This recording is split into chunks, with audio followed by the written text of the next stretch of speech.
We will start the program with Nadagita. I request all the members to join.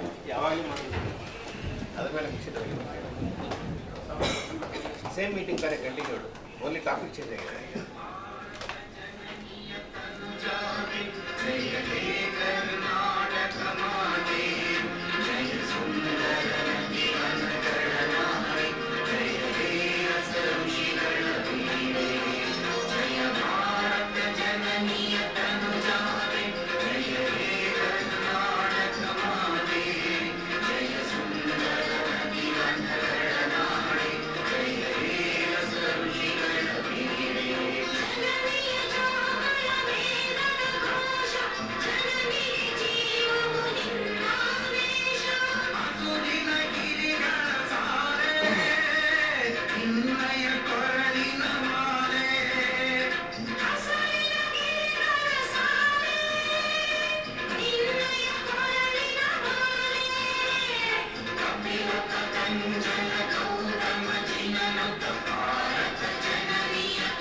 I request Vice President Rajagopal to welcome the gathering and the guests.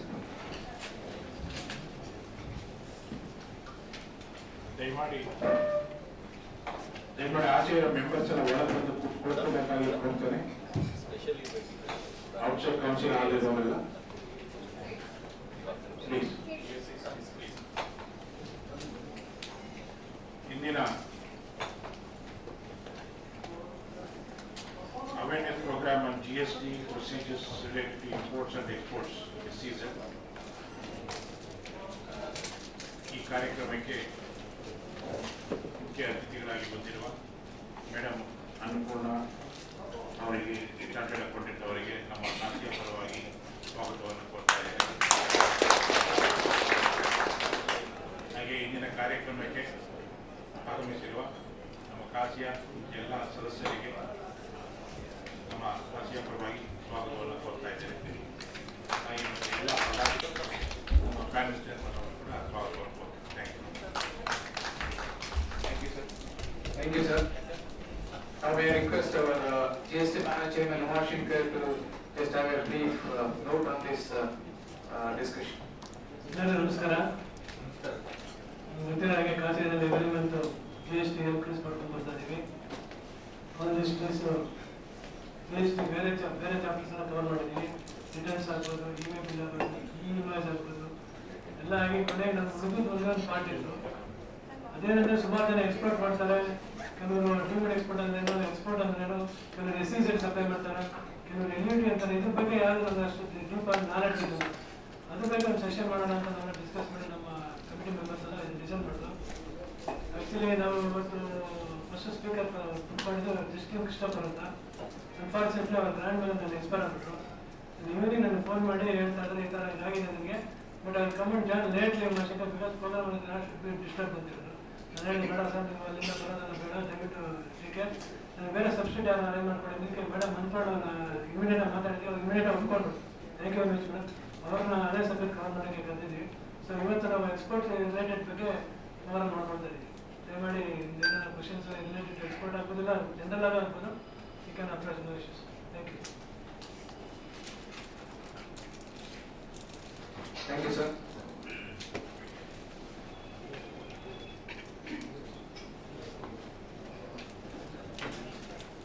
Can I request all office bearers to just honor Annapurna B. Kabra?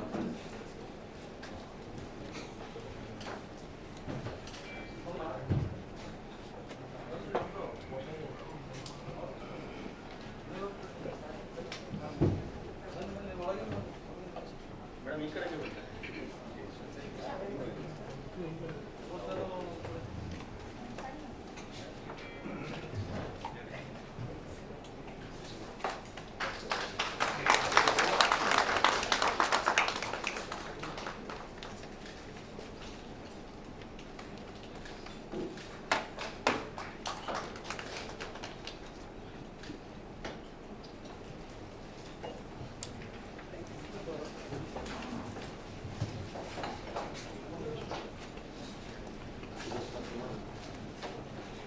Thank you.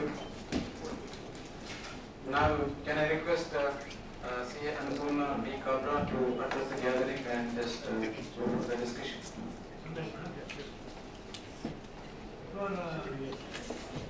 Before starting our presentation, let me introduce them briefly. ಹಾಗೆ ನಾವು ಈಗಿನ ಕಾರ್ಯಕ್ರಮ ಬಂದಿರೋ ನಮ್ಮ committee members, ಕೋ chairman's, council members ಎಲ್ಲ ಮತ್ತೊಮ್ಮೆ ಸ್ವಾಗತವನ್ನು ಕೊಡ್ತಾ ಇದ್ದೀನಿ. ಮೇಡಮ್ ಬ್ರೀಫ್ ಆಗಿ ಇಂಟ್ರೊಡಕ್ಷನ್ ಕೇಳಿದ್ರೆ ಇಂಟ್ರೊಡಕ್ಷನ್ ಬೇಡ ಅಂತ ಬಟ್ ಆದ್ರೆ ನಮ್ಮ ಪಾರ್ಲಿಮೆಂಟ್ ಸೈಡ್ ಬ್ರೀಫ್ ಇಂಟ್ರೊಡಕ್ಷನ್ ತಗೊಂಡಿದ್ದೀನಿ. Sir Annapurna Kabra is a fellow member of the Institute of Chartered Accountants of India. She has completed her articleship under Rajkumar Anchal and Company, Gulbarga. She has completed her TICA and DRA course as conducted by ICAI. She has contributed articles on VAT and GST, and she is a regular contributor of articles to various professional journals, including the Bangalore branch of ICAI Journal, Karnataka State Chartered Accountants Association Journal, SIRC Journal, and ITDC Committee of ICAI. She has authored the technical guide to CAVAT for ICAI, and she has co-author of so many books, namely the book on Guide to VAT Audit and Value Added Tax in Karnataka, the book on VAT Audit to Institute of Chartered Accountants of India, the background material of indirect tax of ICAI, the book on discussion paper on transition issues towards GST, the book on refund under GST to ICAI. She has assisted in drafting background material on GST for ICAI and technical guide for GST audit of ICAI. She has contributed in lecture on various topics in VAT and GST to IDIT Committee of ICAI. She is a faculty to GST certification course as conducted by ICAI, and she is a member of Bangalore Study Group of ICAI. She is committee member of development of study model for Karnataka State GST officers, and she is regular faculty for Fiscal Policy Institute. She is co-chairman of FKCCI Committee Karnataka. She has addressed gathering of chartered accountants, tax practitioners, dealers, students, and department officials on indirect taxes matters including GST in various forums. She is practicing in Bangalore as a proprietor of Annapurna and Associates. Here I present.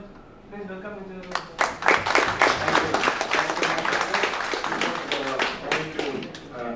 Annapurna. There is one announcement. One vehicle KA03NS4656. It is listed with other vehicles to remove. I request member to clear the vehicle. Thank you. Annapurna madam.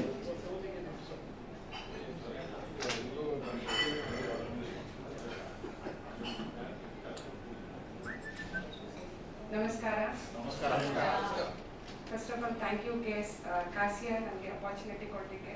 I'm like a backup speaker, and ನನಗೆ ಸಿಕ್ಕಿದ್ದು hardly I think 16 hours to go through this topic. Out of that 12 hours I've taken rest, so I got only 4 hours to look into this topic. And very fortunately, this is one of the interesting topic I can say in the GST, because ella tax subsume agide.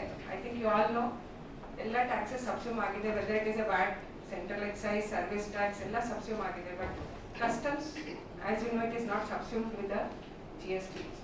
So basically now the import topic, export topic ಏನು procedure ಹೇಳಿದ್ದಾರೆ. I think ಇದು GST Act ಜೊತೆ ನಾವು Customs Act ನು ನೋಡಬೇಕು. Any provisions ಏನು ನೋಡಬೇಕು ಇದಕ್ಕೆ. I think we have to see both GST Act as well as Customs Act. That is what I just want to say. And topic is very very interesting. I feel like it is very vast topic ಇದೆ. I will try to add wherever practical case studies ಏನು ನಡೀತಾ ಇದೆ, ಏನು practical issues ಆಗ್ತಾ ಇದೆ, ಆಮೇಲೆ ಏನು problems ಬರ್ತಾ ಇದೆ ಡಿಪಾರ್ಟ್ಮೆಂಟ್ ಜೊತೆ, ಆಮೇಲೆ ಏನು ಸಜೆಷನ್ ಆಗಿದೆ, ಆಮೇಲೆ ಏನು ಅಮೆಂಡ್ಮೆಂಟ್ ಆಗಿದೆ. I think I will try to ಎಲ್ಲಿ ಆಗುತ್ತೆ ಅಲ್ಲಿ ಎಕ್ಸಾಂಪಲ್ಸ್ ನಾನು ಆ್ಯಡ್ ಮಾಡಿದ್ದೀನಿ. ಸೊ ಆ ಪ್ರಕಾರ let us try to discuss. In between ನಿಮ್ದು ಏನಾದ್ರು ಇಶ್ಯೂ ಇದ್ದರೆ please note it out. You can ask in between or we can add at the end of the session. Let us make it more practical and let us try to be more informative to both of us so that we learn from each other, right? So before this, I thank Kasia for giving me an opportunity, and Jatin sir has requested yesterday, and he's our mentors actually, and it's very nice to take this topic, and we listen to our seniors, yes or no? Whatever it is, we have to listen, and once he said, I said yes sir, I will try my best to speak on this topic. And if there's anything which you feel like somewhere we are stuck or something is there, you please let us know. I think that can be taken as a suggestion to the government, because Kasia is also working very closely to the government, and other associations are also working, so that will really help when we're interacting, right? So before that, I think we'll start on the topic, sir, with all your permissions. Yeah, please. Yes. So very interesting. Yes, sir? We can sit in the front. It's picture is coming there to you, sir. It's visible. If it is visible, I think no issue. ಬನ್ನಿ ಬನ್ನಿ ಈ ಕಡೆ ಬನ್ನಿ ಇರ್ಲಿ ಬನ್ನಿ ಬನ್ನಿ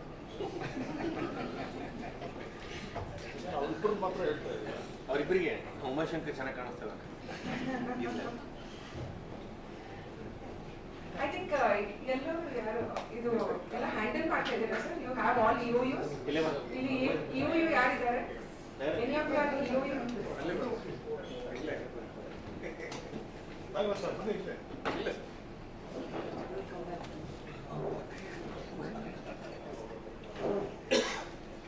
Yes.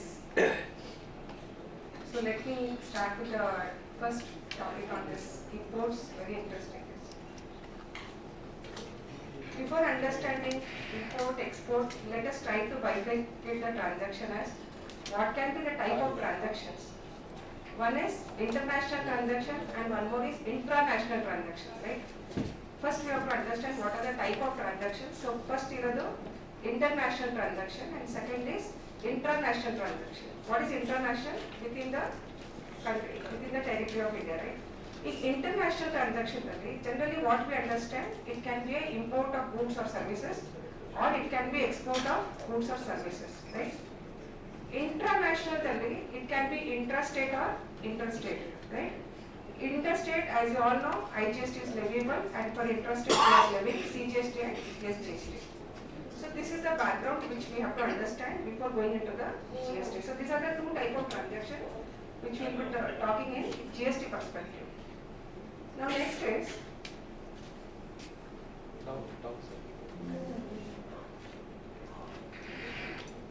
let me first highlight on the very important definition of understanding for GST perspective what is import. In general, import andre now. The very simple definition is given by the IGST Act, saying that import means bringing goods into India from a place outside India. Very simple definition. So if there is any goods which has come to India from a place outside India, it is an import of goods for the purpose of GST. Right? This will help us out to analyze the further taxes.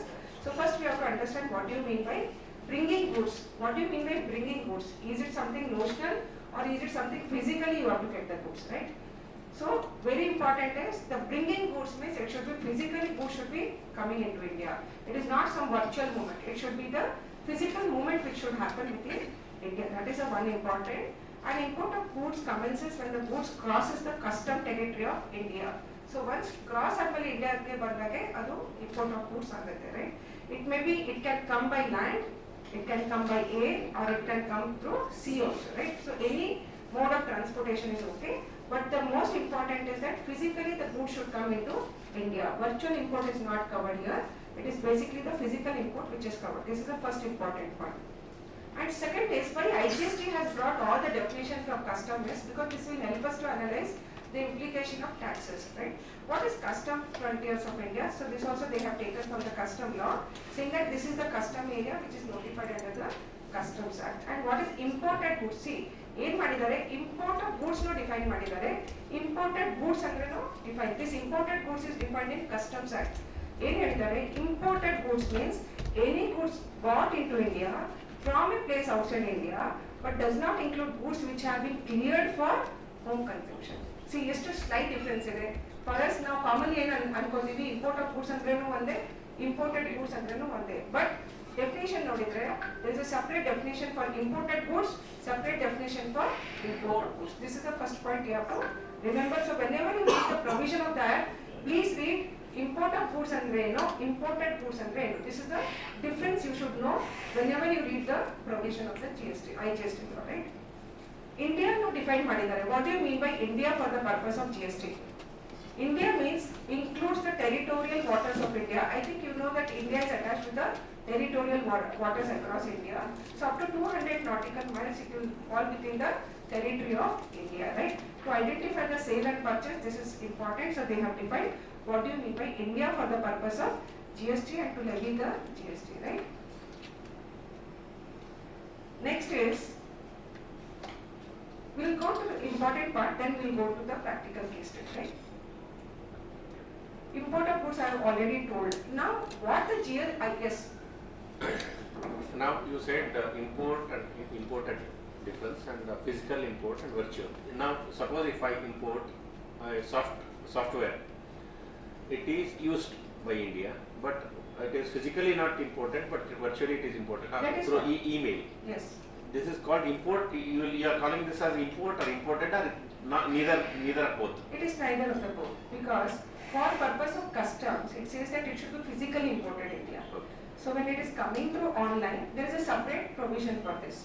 To identify it is goods or services, that is a different part which we have to look. But for this purpose of definition, it says that physically that goods should come into India. See, it has to cross the custom territory of India. It should be cleared for the home consumption. You have to file the bill of entry. You have to pay the custom duty. You have to pay the IGST. So that is called as a import of goods. If the same thing is imported in CD format, Yeah, that's what. That is a physical import of goods. the same software if Yes. it is imported online Yes. is different That's and why physically we have imported. something called as online data information database. So that's why there is a separate definition for that, and there is a separate implication of taxes for that, right?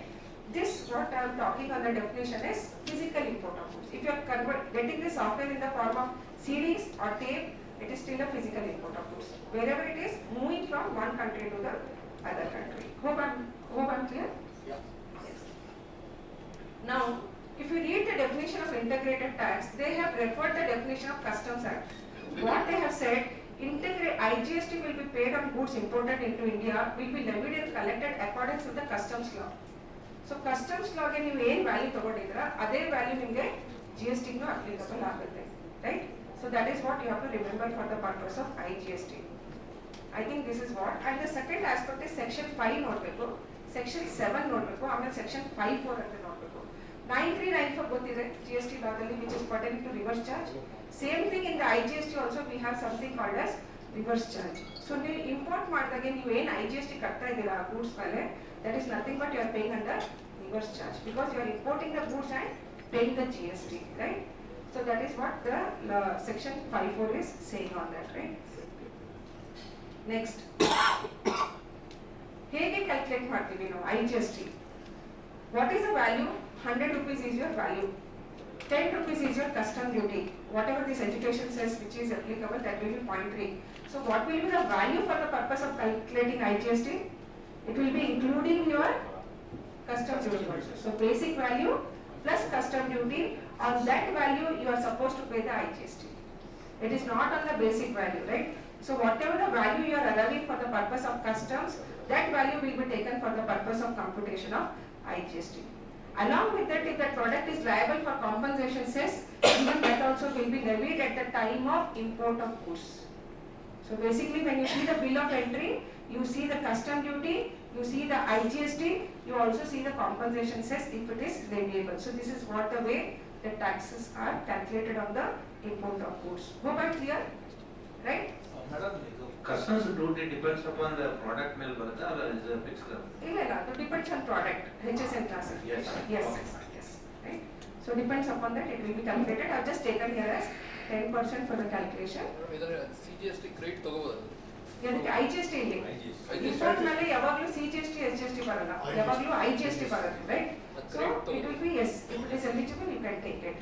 And very next important point I want to bring out is some litigations are there. I'll tell you how it is so that it will be helpful to you. One is there is a provision in 16(2) where they say that you have to make payment within 180 days to the supplier.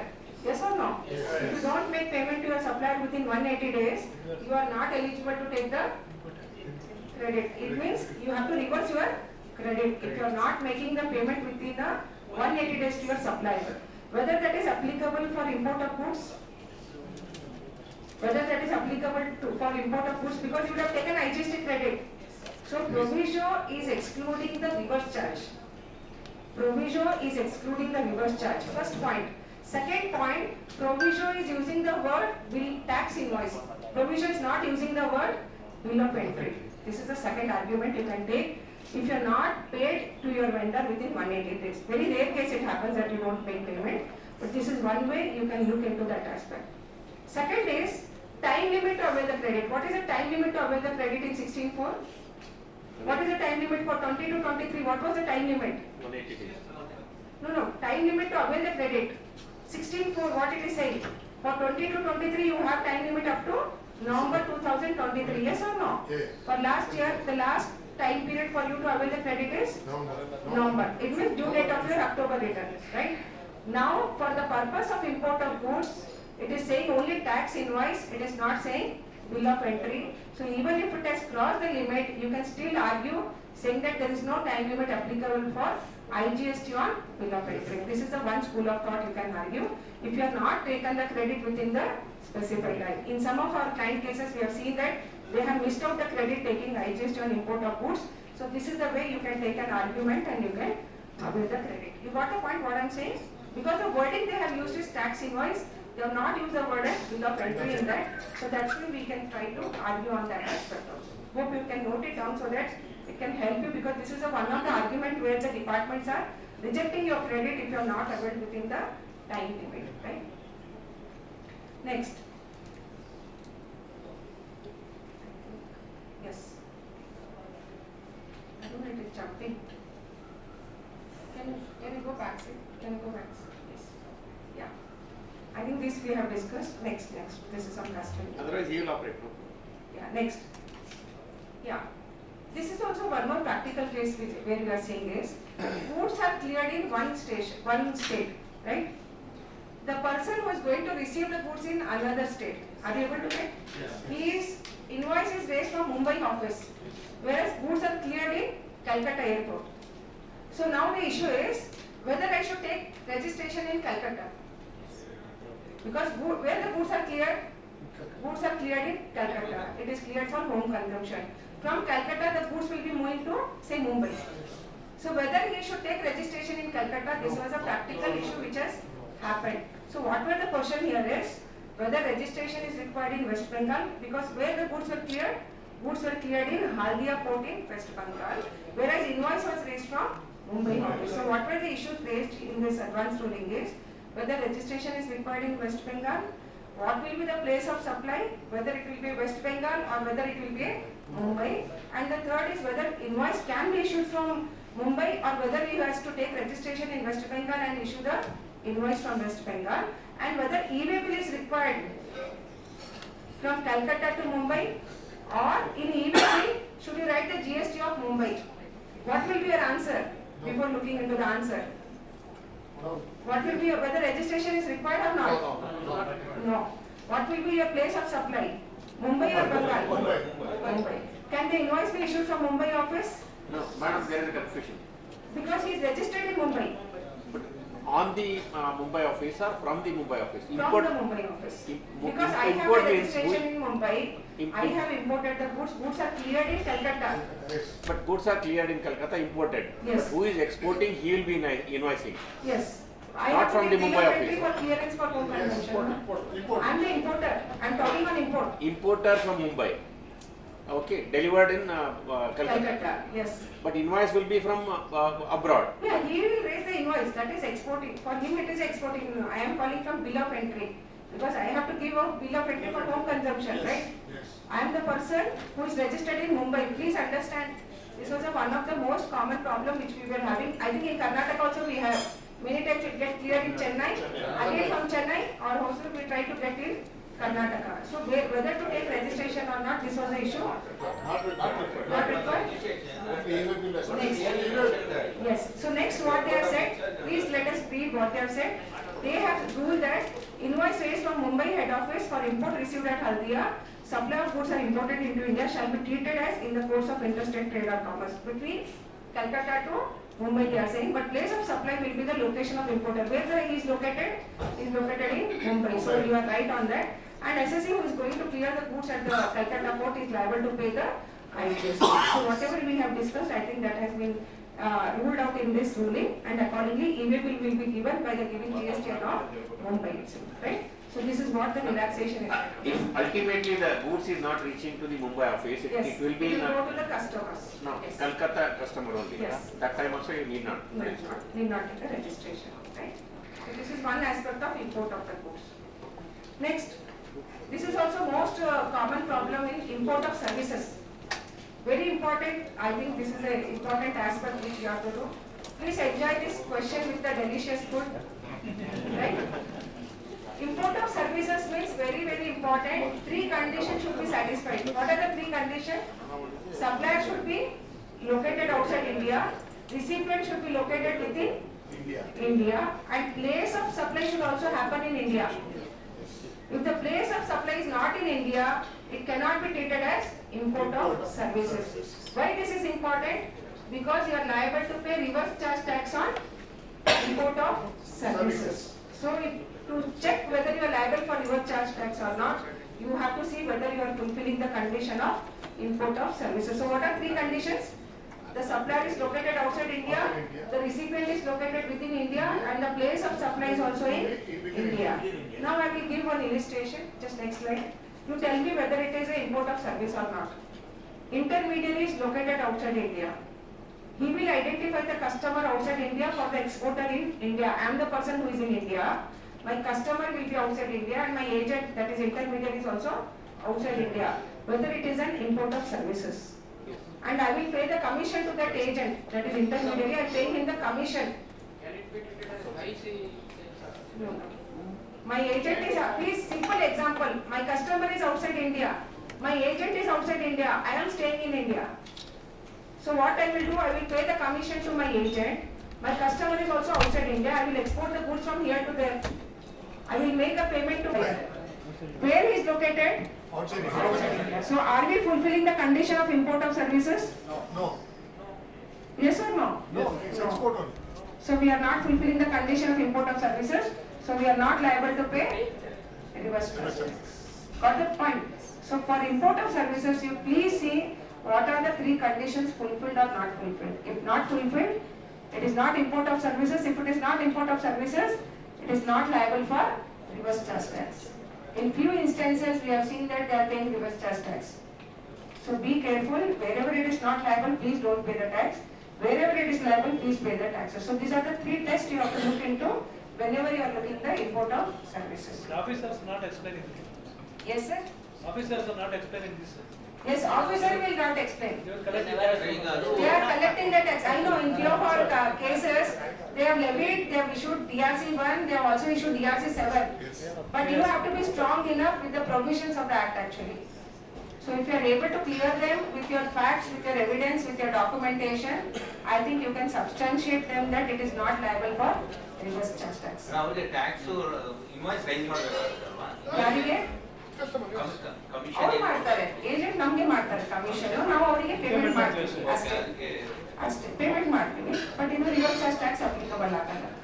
Any question from bank ಈ ತರ cases ಅಲ್ಲಿ place of service is taxable ಅಂತ control ಮಾಡ್ತಾರೆ madam. Because we have taken the service in the India, so you have to pay RCM ಅಂತ ಅವಾಗ question ಮಾಡ್ತಾರೆ. ಈಗ service ಇಲ್ಲ ಅಂತ ಹೇಳ್ತಾ ಇದ್ರಲ್ಲ ಮೇಡಮ್. ಅದೇ ಈಗ ಇಂಪೋರ್ಟ್ ಆಫ್ ಸರ್ವಿಸ್ ಫುಲ್ಫಿಲ್ ಆಗ್ಬೇಕು, 3 ಕಂಡೀಷನ್ ಫುಲ್ಫಿಲ್ ಆಗ್ಬೇಕು. ಇಲ್ಲಿ ಕಂಡೀಷನ್ ಥರ್ಡ್ ಕಂಡೀಷನ್ ಫುಲ್ಫಿಲ್ ಆಗ್ತಾ ಇಲ್ಲ. Third condition place of supply outside India ಆಗಿದೆ. ಸೊ ಹಾಗಾಗಿ ಫುಲ್ ಕಂಡೀಷನ್ ಫುಲ್ಫಿಲ್ ಆಗ್ಲಾರದೆ you need not pay the reverse charge tax. It is not import of services. Import of services ಅಂದ್ರೆ 3 condition fulfil ಆಗ್ತದೆ ಅಷ್ಟೇ, right? Payment ಮಾಡಿರ್ಬಹುದು ನೀವು ಇಲ್ಲಿಂದ, but third condition fulfil ಆಗ್ತಾ ಇದೆ. Okay, next. You are liable to pay under reverse charge tax, so I think this will help you out. Point will be already discussed. Now, very important is next point.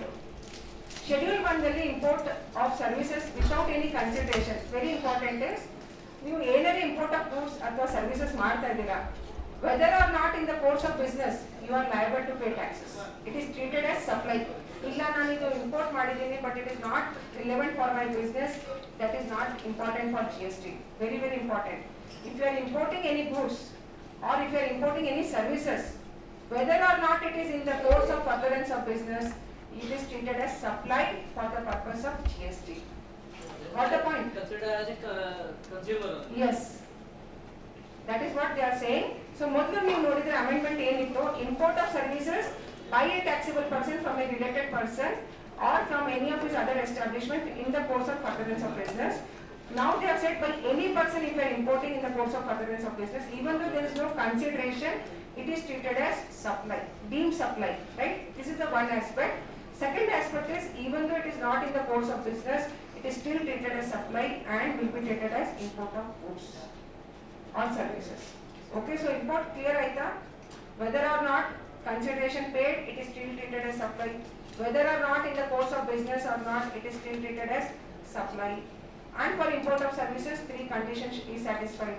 For import of goods, physically the goods should come into India. These are the some important aspects which you should know for the import of goods or services. Now next is, I think ocean freight ತುಂಬಾ ಜನಕ್ಕೆ issue ಇತ್ತು. Mohit mineral case I think ತುಂಬಾ ಜನ ಓದಿರ್ಬೋದು ಯಾರು import goods ಮಾಡಿದ್ದಾರೆ. First important ಏನಂದ್ರೆ ocean freight ಮೇಲೆ ನಾನು ರಿವರ್ಸ್ ಚಾರ್ಜ್ ಟ್ಯಾಕ್ಸ್ ಕಟ್ಟಬೇಕಾ ಇಲ್ಲ, ಅದಕ್ಕೆ ನಾವು ನೋಡ್ಲಿಕ್ಕೆ ಫಸ್ಟ್ ಏನ್ ಮಾಡ್ಬೇಕು, ನಾವು 2 ಟೈಪ್ಸ್ ಆಫ್ ಕಾಂಟ್ರಾಕ್ಟ್ ಇರುತ್ತೆ. CIF ಕಾಂಟ್ರಾಕ್ಟ್ ಮತ್ತೆ FOB ಕಾಂಟ್ರಾಕ್ಟ್ ಅಂತ ಇರುತ್ತೆ, ಹೌದಿಲ್ಲ? CIF ಕಾಂಟ್ರಾಕ್ಟ್ ಅಂದ್ರೆ ಏನು? Cost, insurance and freight. FOB contract ಅಂದ್ರೆ ಏನು? Free on board contract. ಈ ಮೋಹಿತ್ ಮಿನರಲ್ ಕೇಸ್ ಏನಿತ್ತು, that is nothing but CIF contract where you are incurring cost, insurance and freight. So ಇಲ್ಲಿ ಏನು ಹೇಳಿದ್ದಾರೆ, ರಿವರ್ಸ್ ಚಾರ್ಜ್ ಟ್ಯಾಕ್ಸ್ ಲಯಬಲ್ ಇಲ್ಲ. ಯಾಕಂದ್ರೆ this is a composite supply, already you have paid on that value IGST. So ಹಾಗಾಗಿ separately ಆಗಿ ocean freight ಮೇಲೆ ಕಟ್ಟೋದು ಬೇಕಾಗಿಲ್ಲ ಅಂತ ಹೇಳಿದ್ದಾರೆ ಅಷ್ಟೇ. Otherwise there is a reverse charge tax on the ocean freight. Please understand, there is no exemption from tax for ocean freight. You are liable to pay GST or reverse charge on the ocean freight component, whether it is a FOB contract or CIF contract. CIF ದಲ್ಲಿ ಏನು ಹೇಳಿದ್ದಾರೆ, when they arrive the value CIF which already included cost, insurance and freight, already you have paid IGST on that, so again you need not pay the reverse charge tax on the freight component. ಹಾಗಾಗಿ Mohit mineral case in Supreme Court judgment has been pronounced. Hope I am clear? Ocean freight we are clear, we are liable for reverse charge.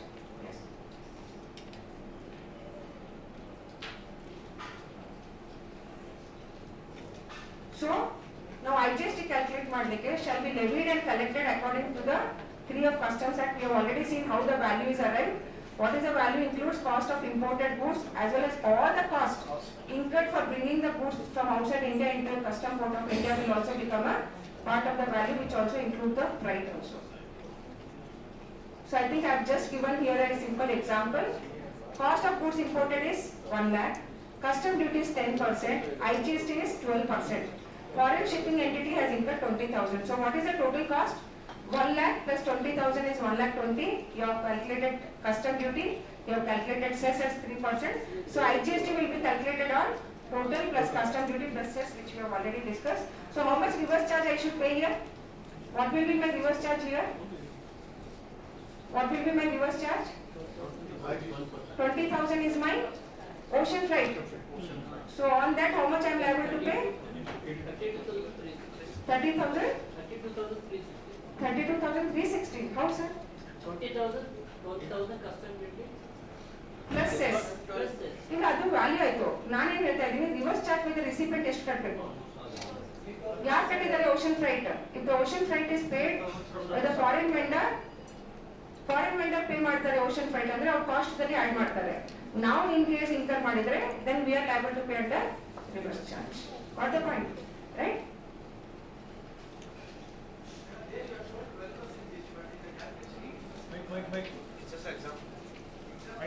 Mike use ಮಾಡಿ. Yes, sir. GST, 12%, but when calculating it is showing 18%. 1,20,000 plus 12,000 plus 360 into 12% of return. No, 20,000 into 12% is 2,000. No, that is reverse charge I am saying. This IGST is on import of goods. See, there are two components. When you are importing the goods, you are paying IGST. Okay. Freight is a service component.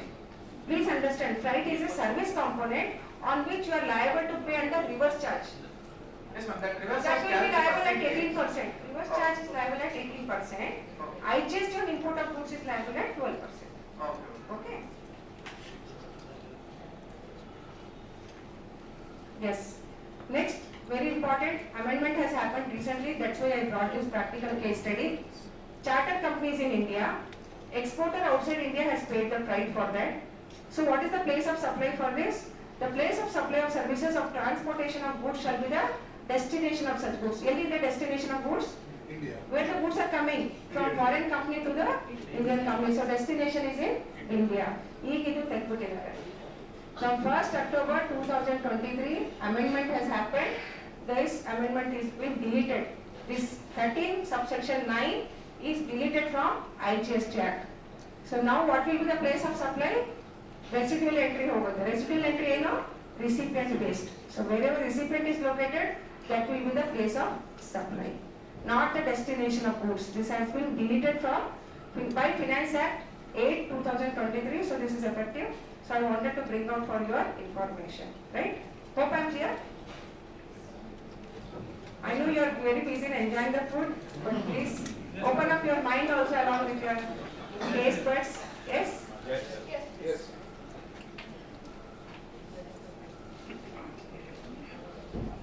I think this. Now let us go to any issues on the import of goods. I'll proceed on export. I think this is the most important now. Export is very, very important, and everybody like to export. Yes? Yes. So I think import of goods we have covered. Yes, ma'am. Anything is there on import? Any question on import? Because I have just completed whatever amendments and whatever the case studies are there on import. If there's anything we can discuss, otherwise we proceed on export of goods. Problem in the export of goods? Yes, sir. Any questions, clarification, if you mail them, are they ready to reply on mail? See, let us try to address. Most of the government office, they don't reply on mail, whatever the questions they ask. When we are in the hard trouble, what to do, we don't know. At least Monday, Tuesday, we can wait. Yes. They don't reply. These are major questions. I think we have to understand that there is something called as government is also regulated by certain protocols. So they will be only supposed to reply in an official communications. If I am going to ask to the commissioner, please tell me the rate of tax on garment, I think they may not be appropriate to reply to that query. There is a separate part as advanced ruling authority where you can go for a clarification and you can take their opinion on that. But simultaneously, if you are asking some queries to the department, I think they are not obliged to answer those queries unless it is coming through an official communication. Sir, we are sending official. And I think through association, lot of suggestions are going on, and I think it will take some time to process for them. I think we have to wait and see how it is going to get responded. Sir, Yes. we are sending some questions to official from Kasia to department. We are getting a reply. Yes, yes. They are wherever it is, we have seen that they are quite receptive and they are trying to solve and they are trying to bring out certain issues to the commitment committees also. right, fitment committee and all. So I think it is working effective to earlier law. I feel GST is more active, more receptive, I believe, sir. And there are so many fast amendment circulars are coming. I think let us appreciate that, and we'll wait for some time for certain issues because it is an evolving law and it might take some time for certain issues, right? Yes. So now the most important and most energetic topic I think I can say is export of goods and place of supply. So what is again export of goods? It is nothing but vice versa of your import of goods. So import of goods is bringing physically. Now this is taking goods out of India to a place outside India, right? What are the type of exports we are having? One is physical exports, another is deemed export. How many of you were there in the CST Act actually? Some of you remember CST Act? Yes, we have something called as deemed export in CST Act also. Which form we used to use? Form H. Form H we used to use, and we used to not pay the taxes. This is not that deemed export. This is not the deemed export which we have learned in CST Act. This is something different which we are going to learn in our subsequent slide. So that is what one point. So there are two types of export. One is physical export, the second is deemed export, and the third is place of supply. It will be location outside India, then only it will be a place of supply. How will the exports be treated? It will be either under bond or on payment of IGST. Let us look into that aspect later.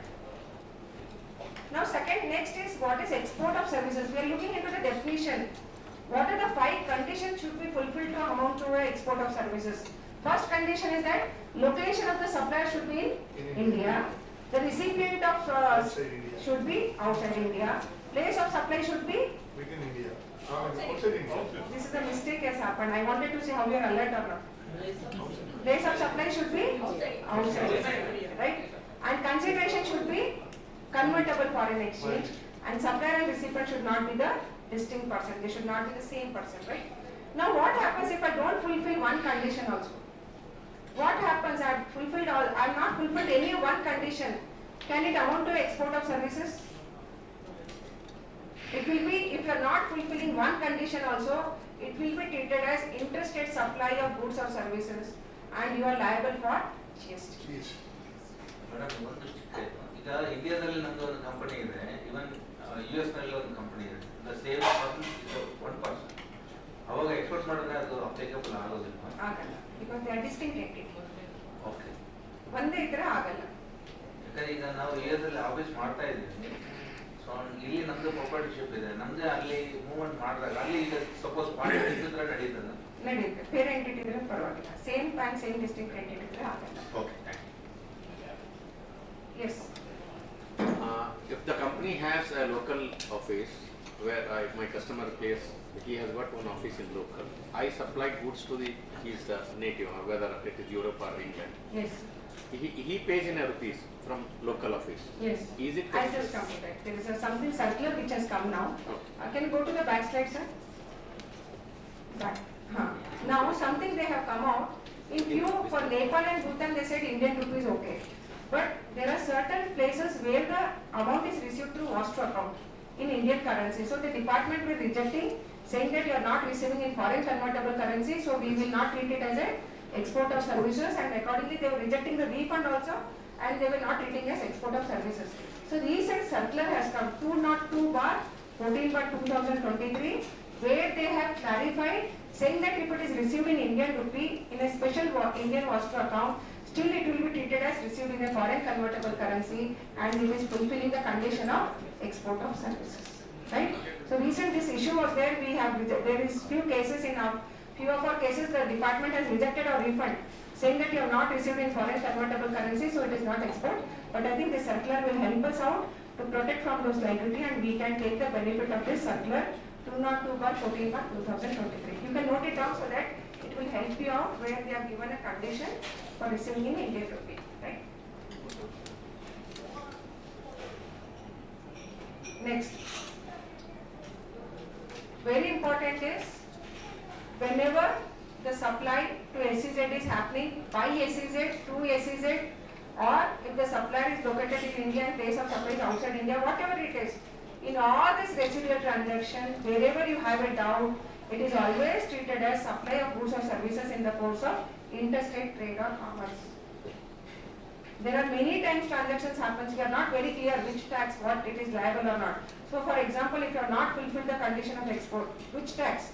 Whether intra-tax or intra-tax. So the government has come up with 7.5, very important section of the IGST Act, I can say. This has defined where it can be treated as interstate supply. So based on that, we have to refer 7.5. It says that it will be treated as supply of goods or services in the course of interstate trade or commerce. So even if the supply is happening within SEZ, by one SEZ to another SEZ within Karnataka itself, it will be still treated as IGST transactions, right? It will never be treated as CGST, SGST. It will be always treated as IGST because of 7 subsection 5 of your IGST Act, right? Now I wanted to bring one more very important point for the members. The most important is we received some of the issues from our client also. Madam, we have not received from our customer for 1 year. Yes or no? From 1 year, we have not realized the money from our customer. We have exported the goods, they have not paid the amount to us. Now what to do? Whether we are liable for IGST or whether we should wait till the money is realized. Now that's why what we have to read here is, payment should be received in convertible foreign exchange. I think you all are very clear. But if the payment is not received within the prescribed period, you are liable to pay the IGST. You cannot say that I am reversing my input tax credit. No. You are liable to pay IGST on the transaction if you are not realizing the money within the specific period. One point. Now second point is, what they are saying is, Rule 96A is very clear. They are saying that RFT, we all know it is a LUT, but what is the time limit? They are saying that within 15 days after the expiry of 3 months from the date of issue of invoice or export, if the goods are not exported out of India. It means within 3 months, if you are not exported the goods of India, you have to reverse, you are liable to pay IGST on that transaction. I am treating it as an exported, but the goods have not crossed my territory of India within 3 months. I cannot treat it as an export of goods, right? And within 15 days after the expiry of 1 year or such period, if the payment is not received for the export of services. So how much time limit is there for export of services? Nearly 1 year, right? So I think we have to see that these conditions are fulfilled. Otherwise, you will lose your option of export of goods or services, and you are binding himself. If you read this point here, third point, binding himself to pay the tax due along with the interest. You got the point? So not only you have to pay tax, you also have to pay the interest if the conditions are not fulfilled. So very important is you have to realize this amount. And if you feel that you are going to extend the time, please make an application to the commissioner. You got the point? What they have said, within 1 year or further period as may be allowed by the commissioner. So for that, what you have to do? What you have to do? You have to make an application to the commissioner that there is an extension of period and you will get that benefit so that you can need not pay the tax along with the interest. Within 3 months. For goods, it should be exported 3 months. For services, they have said it should be realized within 1 year. For goods, let us see what they have brought now. For goods, they have inserted from October to, they have amended in Finance Act 2023. What they have said is, where the registered person, please, very important, I request members to just read on this. Registered person making zero rated supply in case of non-realization of sale proceed is liable to deposit the refund so received along with the interest. If you have already shown it as an export and taken the refund of your input tax credit, you have to refund back that amount with the interest at the rate prescribed under 50 subsection 1 within 30 days after the expiry of time limit. So we have section 16(3) proviso. We also have rule 96B, which has very clearly stated that if you have taken the refund, but if you have not realized the amount from your customer, you have to refund back this. What you have to refund back? Whatever the credit refund you have taken, you have to repay back as a liability to the government along with the interest at 18%. What is the interest rate? 18%, more than the market rate. Right? That is after ಅಣ್ಣ, ಈಗ ನಾವು supply ಮಾಡಿದ್ದು export ಕಡೆಯಿಂದ ನಮ್ದು payment ಬಂದಿಲ್ಲ ಅಂತ ಬಂದಿಲ್ಲ ಅಂದ್ರೆ ಇಷ್ಟೆಲ್ಲ ಮಾಡ್ಬೇಕು. ಬಂದಿಲ್ಲ ಅಂದ್ರೆ ಅದು ಒಂದು ರೂಲ್ ಇದೆ, ನೀವು ಬಂದಿಲ್ಲ ಅಂದ್ರೆ ಪೇ ಮಾಡ್ಬೇಕು. ಓಕೆ, ಸಿ ಆಕ್ಟ್ ಅಲ್ಲಿ ಕಳಿಸ್ತಾ ಇದ್ರಲ್ಲ, ನಾನ್ ಪೇಮೆಂಟ್ ನಾನ್ ಟ್ಯಾಕ್ಸ್ ಅದ್ರಲ್ಲಿ ಮಾಡಿದಾಗ ನಾವು ಟ್ಯಾಕ್ಸ್ ಕಲೆಕ್ಟ್ ಮಾಡಿರಲ್ಲ ಅದು ಬರ್ತೀನಿ ನಾನು. ಎಕ್ಸೆಂಪ್ಟೆಡ್ ಇದ್ರೆ ಅದು ಬೇರೆ ಆಯ್ತು. Whether it is exempted or taxable, you can still export with LUT and you can claim the refund. Yes. Right? So ಹಾಗಾಗಿ ಅದ್ರಕ್ಕೂ ನೀವು ಎಕ್ಸ್ಪೋರ್ಟ್ ಬಂದಿಲ್ಲ ಅಂದ್ರೆ ನೀವು ರೀಫಂಡ್ ತಗೊಳ್ಳಿಕ್ಕೆ ಎಲಿಜಿಬಲ್ ಇದ್ರೆ ರೀಪೇನು ಮಾಡಬೇಕು government. What a point? That is 1 year, madam. Yes Payment realization 1 year. For ಅಲ್ಲಿ ಸರ್ವಿಸ್. ಕಳಿಸಿದೀವಿ, ಮೆಟೀರಿಯಲ್ ಏನೋ ರಿಜೆಕ್ಟ್ ಆಯ್ತು, ಅಲ್ಲಿ ಪೇಮೆಂಟ್ ಅವರು ಹೋಲ್ಡ್ ಮಾಡಿದ್ದಾರೆ. ಕ್ರೆಡಿಟ್ ನೋಟ್ ರೇಸ್ ಮಾಡಿ. Credit note right yes, sales return ಮಾಡಿಸ್ಬಿಡಿ. ಅಲ್ಲ ಗೂಡ್ಸ್ ಮತ್ತೆ ರಿಟರ್ನ್ ಬರಲ್ಲ, ಅವರು ಅಲ್ಲೇ ಹೋಲ್ಡ್ ಮಾಡ್ಕೊತಾರೆ, ಮೆಟೀರಿಯಲ್ ಬರಲ್ಲ, ಕ್ರೆಡಿಟ್ ಅವ್ರು ನೋಟ್ ಇಶ್ಯೂ ಪೇಮೆಂಟ್ ಮಾಡಿ. ಮಾಡಲ್ಲ. ಅದಕ್ಕೆ ಏನ್ ಮಾಡ್ತಾ ಇದ್ದಾರೆ, ಗೂಡ್ಸ್ಗೆ ಏನ್ ಮಾಡ್ತಾ ಇದ್ದಾರೆ ಅದು ಇಂಪಾರ್ಟೆಂಟ್. ಅಲ್ಲಿ ಅವರು ಸ್ಕ್ರಾಪ್ ಆಗಿ ಡಿಸ್ಪೋಸ್ Credit note issue ಮಾಡ್ಬಿಟ್ಟು ಮಾಡಿ to the extent of whatever is value. If you are not issuing credit note, it means it is due from them. ನೀವು ಏನು ಎಕ್ಸ್ಪೋರ್ಟ್ ಇನ್ವಾಯ್ಸ್ ರೇಸ್ ಮಾಡ್ತೀರಾ ಅದಕ್ಕೆ ಇಂಪ್ಯಾಕ್ಟ್ ಕೊಡಿ. ನೀವು ಅದಕ್ಕೆ ಇಂಪ್ಯಾಕ್ಟ್ ಕೊಟ್ಟಿಲ್ಲ ಅಂದ್ರೆ ಆ ಡೇಟ್ ನಿಂದ ಕ್ಯಾಲ್ಕುಲೇಟ್ ಮಾಡ್ತಾರೆ. So So we credit note issue ಮಾಡ್ಬಿಡಿ, so that to that extent it get reduced. We need to get debit note from them and Yes. raise the credit to them. Yes. And that has to be Yes, submitted. yes. Okay. ಅವಾಗ ಇದು solve ಹೌದು. ಅದು but ಅದೇ RBI ಇಂದ ನೀವು credit note ಮಾಡಬೇಕು, ಅವ್ರು debit note ಮಾಡಬೇಕು. RBI ಇಂದ ಲೆಟರ್ ಬಂದಿದೆ ಹೌದು. ಈಗ ಏನಂತ? ಅದು ಕೊಡ್ತೀನಿ, ಕಸ್ಟಮ್ಸ್ ಚೆನ್ನೈ ಪೋರ್ಟ್ ಇಂದಾನೆ ಕಳಿಸಿದ್ದಾರೆ. Sir you not receive the payment, ನಾವು 1.6% ಅದು ಬಿಸ್ನೆಸ್ ಪ್ರಮೋಷನ್ ಅದಕ್ಕೆ ಕ್ಲಿಯರೆನ್ಸ್ ಕೊಡಿ, ಈಗ not receive the payment. Payment ಅಂತ ಹೇಳಿ. ಹೌದು. ಅದು ನಂದು ಸ್ವಲ್ಪ ಡ್ಯಾಮೇಜ್ ಆಗಿದೆ ಅಂತ ಹೇಳಿ ಅವರು ಮೆಟೀರಿಯಲ್ ಪ್ಲಸ್ ಇಲ್ಲ ಪೇಮೆಂಟ್ ಅದು ರೆಗ್ಯುಲೇಟೆಡ್ ಇದೆ, ಅದು RBI ರೆಗ್ಯುಲೇಟೆಡ್ ಇದೆ. ಹೌದು. $800 ಹೋಲ್ಡ್ ಮಾಡ್ಬಿಟ್ಟಿದ್ದಾರೆ. ಹೌದು. ಸೊ ಅದು ಪೇಮೆಂಟ್ ಬರ್ತಾ ಇಲ್ಲ, ಈಗ ನಾವು ಆನ್ಸರ್ ಮಾಡೋಕ್ಕೂ ಆಗ್ತಾ ಇಲ್ಲ. ಸೊ ಅದು ಮೋಸ್ಟ್ ಇಂಪಾರ್ಟೆಂಟ್ ಆಗಿ ಒಂದು ಹೌದು. ಆಕ್ಚುಲಿ ಇದು ಪ್ರಾಕ್ಟಿಕಲ್ ಇಶ್ಯೂ ಆಗ್ತದೆ. ಇದ್ರ ಬೇಸಿಸ್ ಮೇಲೆ ಡಿಪಾರ್ಟ್ಮೆಂಟ್ ಟ್ಯಾಕ್ಸ್ ಲೆವಿ ಮಾಡ್ತಾ ಇದ್ದಾರೆ, ನಿಮಗೆ ರಿಯಲೈಸ್ ಆಗಿಲ್ಲ ಅಂತ ಹೇಳಿ. ಅದು 41C ಏನಲ್ಲ ಹೌದು. ನಾವು ಕಳಿಸಿರ್ತೀವಿ. ಹೌದು. ಆಮೇಲೆ ಫೆಮಾದಲ್ಲಿ ರೆಗ್ಯುಲೇಟೆಡ್ ಇದೆ ಅದು. ಯಾವುದೋ ಒಂದು ಪೇಮೆಂಟ್ ಥರ್ಡ್ ಪಾರ್ಟಿ ನಮಗೆ ಪೇಮೆಂಟ್ ಮಾಡಿಬಿಟ್ಟಿದ್ದಾರೆ, ಕನ್ಸೈನ್ ಪರ್ಸನ್ ಕಳಿಸಲಿಲ್ಲ ಅಂತೇಳಿ ಅದಕ್ಕೆ ಒಂದು ನೋಟಿಸ್ ಕಳಿಸಿದ್ದಾರೆ. ಕಳಿಸಿದ ಮೇಲೆ ಇವಾಗ ನೋಟಿಸ್ ಅಟೆಂಡ್ ಮಾಡೋದೇ ತುಂಬಾ ದೊಡ್ಡ ಹೌದು, ವಿಷಯ. I can understand. ಎಲ್ಲಿ ಚೆನ್ನೈ ಹೋಗ್ತಾ ಇದ್ದೀರಾ? ಚೆನ್ನೈ ಹೋಗ್ತಾ ಚೆನ್ನೈ ನಮಗೂ ಇದೆ, ಬರ್ತಾ ಇದೆ. ಅದಕ್ಕೆ ಪರ್ಸನಲಿ ಮೀಟ್ ಮಾಡಿ ಸ್ವಲ್ಪ ಮಾಡ್ತಾ ಇದ್ರೆ ಆಗುತ್ತೆ ಸೊಲ್ಯೂಷನ್. ಪರ್ಸನಲಿ ಅಲ್ಲಿ ಹೋಗ್ಬೇಕಾಗುತ್ತೆ. ಆಫ್ಲೈನ್ ಇವೆಂಟ್ ಆಫ್ ಮಾಡ್ತೀವಿ. Madam, export made under LUT without payment of tax, ಅವಾಗ ಪೇಮೆಂಟ್ ಬಂದಿಲ್ಲ ಅಂದ್ರೂ ನಾವು ಪೇಮೆಂಟ್ ಮಾಡಬೇಕಾಗುತ್ತೆ. ಅದು ರಿಟರ್ನ್ LUT ನಲ್ಲಿ ನಾವು ಎಕ್ಸ್ಪೋರ್ಟ್ ಮಾಡಿರ್ತೀವಿ madam, letter of undertaking under without payment of tax. I'll come to that. ಮೊನ್ನೆ ಇನ್ನೊಂದು ಅಮೆಂಡ್ಮೆಂಟ್ ಆಗಿದೆ, export with payment of IGST. ನಾವು ಏನ್ ಮಾಡ್ಬೋದು, export under LUT or export with payment of taxes. Yes or no? With payment of tax ಮಾಡಿದ್ರೆ ನಾವು ಏನ್ tax ಕಟ್ಟಿದೀವಿ ಅದಕ್ಕೆ ನಾವು ರೀಫಂಡ್ ಕ್ಲೇಮ್ ಮಾಡ್ತೀವಿ, ರೈಟ್? ಮೊನ್ನೆ ಒಂದು ನೋಟಿಫಿಕೇಶನ್ ಬಂದಿದೆ 1/10/2023 ಲಿಂದ, ಅಲ್ಲಿ ಸ್ವಲ್ಪ ಸೀಲ್ ಗೂಡ್ಸ್ ಕವರ್ ಮಾಡಿದ್ದಾರೆ. ಆ ಸೀಲ್ ಗೂಡ್ಸ್ ಏನಿದೆ ಅದಕ್ಕೆ ನಾವು export with payment of tax ಮಾಡ್ಲಿಕ್ಕೆ ಆಗಲ್ಲ, right? So this is what the notification 1/2023 which has come on 31st July. ಅಲ್ಲಿ ಸ್ವಲ್ಪ ಗೂಡ್ಸ್ ಕವರ್ ಮಾಡಿದ್ದಾರೆ. ಆ ಗೂಡ್ಸ್ ಅಲ್ಲಿ ನಮ್ಮ ಗೂಡ್ಸ್ ಲಿಸ್ಟ್ ಇದ್ರೆ ನೀವು export with payment of tax ಮಾಡ್ಲಿಕ್ಕೆ ಆಗಲ್ಲ, ಎಕ್ಸ್ಪೋರ್ಟ್ ವಿತ್ LUT ಮಾಡ್ಲಿಕ್ಕೆ ಆಗುತ್ತೆ ಅಷ್ಟೇ. Okay, so export with payment of tax ಮಾಡ್ಬೇಕಂದ್ರೆ ಈ ಗೂಡ್ಸ್ ಇರಬಾರ್ದು ಅಂತ ಒಂದು ನೋಟಿಫಿಕೇಶನ್ ಇಶ್ಯೂ ಮಾಡಿದ್ದಾರೆ. Please refer notification 1/2023 which is giving the list of goods which you cannot export with payment of taxes. Am I clear? This is applicable for SEZ also. This is applicable for regular exports also, right? This notification is applicable for both the scenarios. ಏನೇನ್ documents always very very important. ನೀವು ಏನು invoice race ಮಾಡಿದ್ರೆ ಆ invoice ಮೇಲೆ top ಮೇಲೆ ಇದು ಬರಬೇಕು. ಏನ್ ಬರಬೇಕು? ನಾನು ತುಂಬಾ ಕಡೆ ನೋಡ್ತಾ ಇದ್ದೀನಿ ಎಕ್ಸ್ಪೋರ್ಟ್ ಇನ್ವಾಯ್ಸ್ ಮೇಲೆ ನೀವು ಇದು ಬರೀತಾ ಇಲ್ಲ. ವಾಟ್ ಇಸ್ ರಿಟರ್ನ್ ಪ್ಲೀಸ್ ನೀವು ಟ್ರೈ ಮಾಡಿ. ನಿಮ್ ಎಕ್ಸ್ಪೋರ್ಟ್ ಇನ್ವಾಯ್ಸ್ ಮೇಲೆ supply meant for export, supply to SEZ with LUT or with payment of taxes heading ಮೇಲೆ ಬರಲೇಬೇಕು. ದಿಸ್ ಇಸ್ ವೆರಿ, ನಾನು ತುಂಬಾ ಕಡೆ ನೋಡ್ತಾ ಇದ್ದೀನಿ ಬರೀ ಎಕ್ಸ್ಪೋರ್ಟ್ ಇನ್ವಾಯ್ಸ್ ಅಂತ ಬರೀತಾ ಇದ್ದೀರಾ.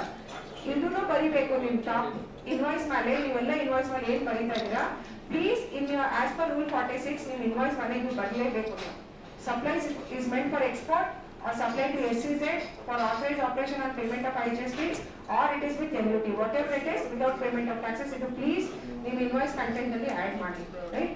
Wherever it is possible. And ಇದು more important details ಇರಲೇಬೇಕು ನಿಮ್ಮ export invoice ಅಲ್ಲಿ. ಏನ್ important details? Name and address of the recipient, address of delivery, name of the country of destination. ಇದು ಮೂರು ಇನ್ಫಾರ್ಮೇಶನ್ ಕಂಪಲ್ಸರಿ ನಿಮ್ಮ ಇನ್ವಾಯ್ಸ್ ಅಲ್ಲಿ ಇರಲೇಬೇಕು. Otherwise it is not a invoice as per the GST law. Next, LUT ಅಂದ್ರೆ ಏನು?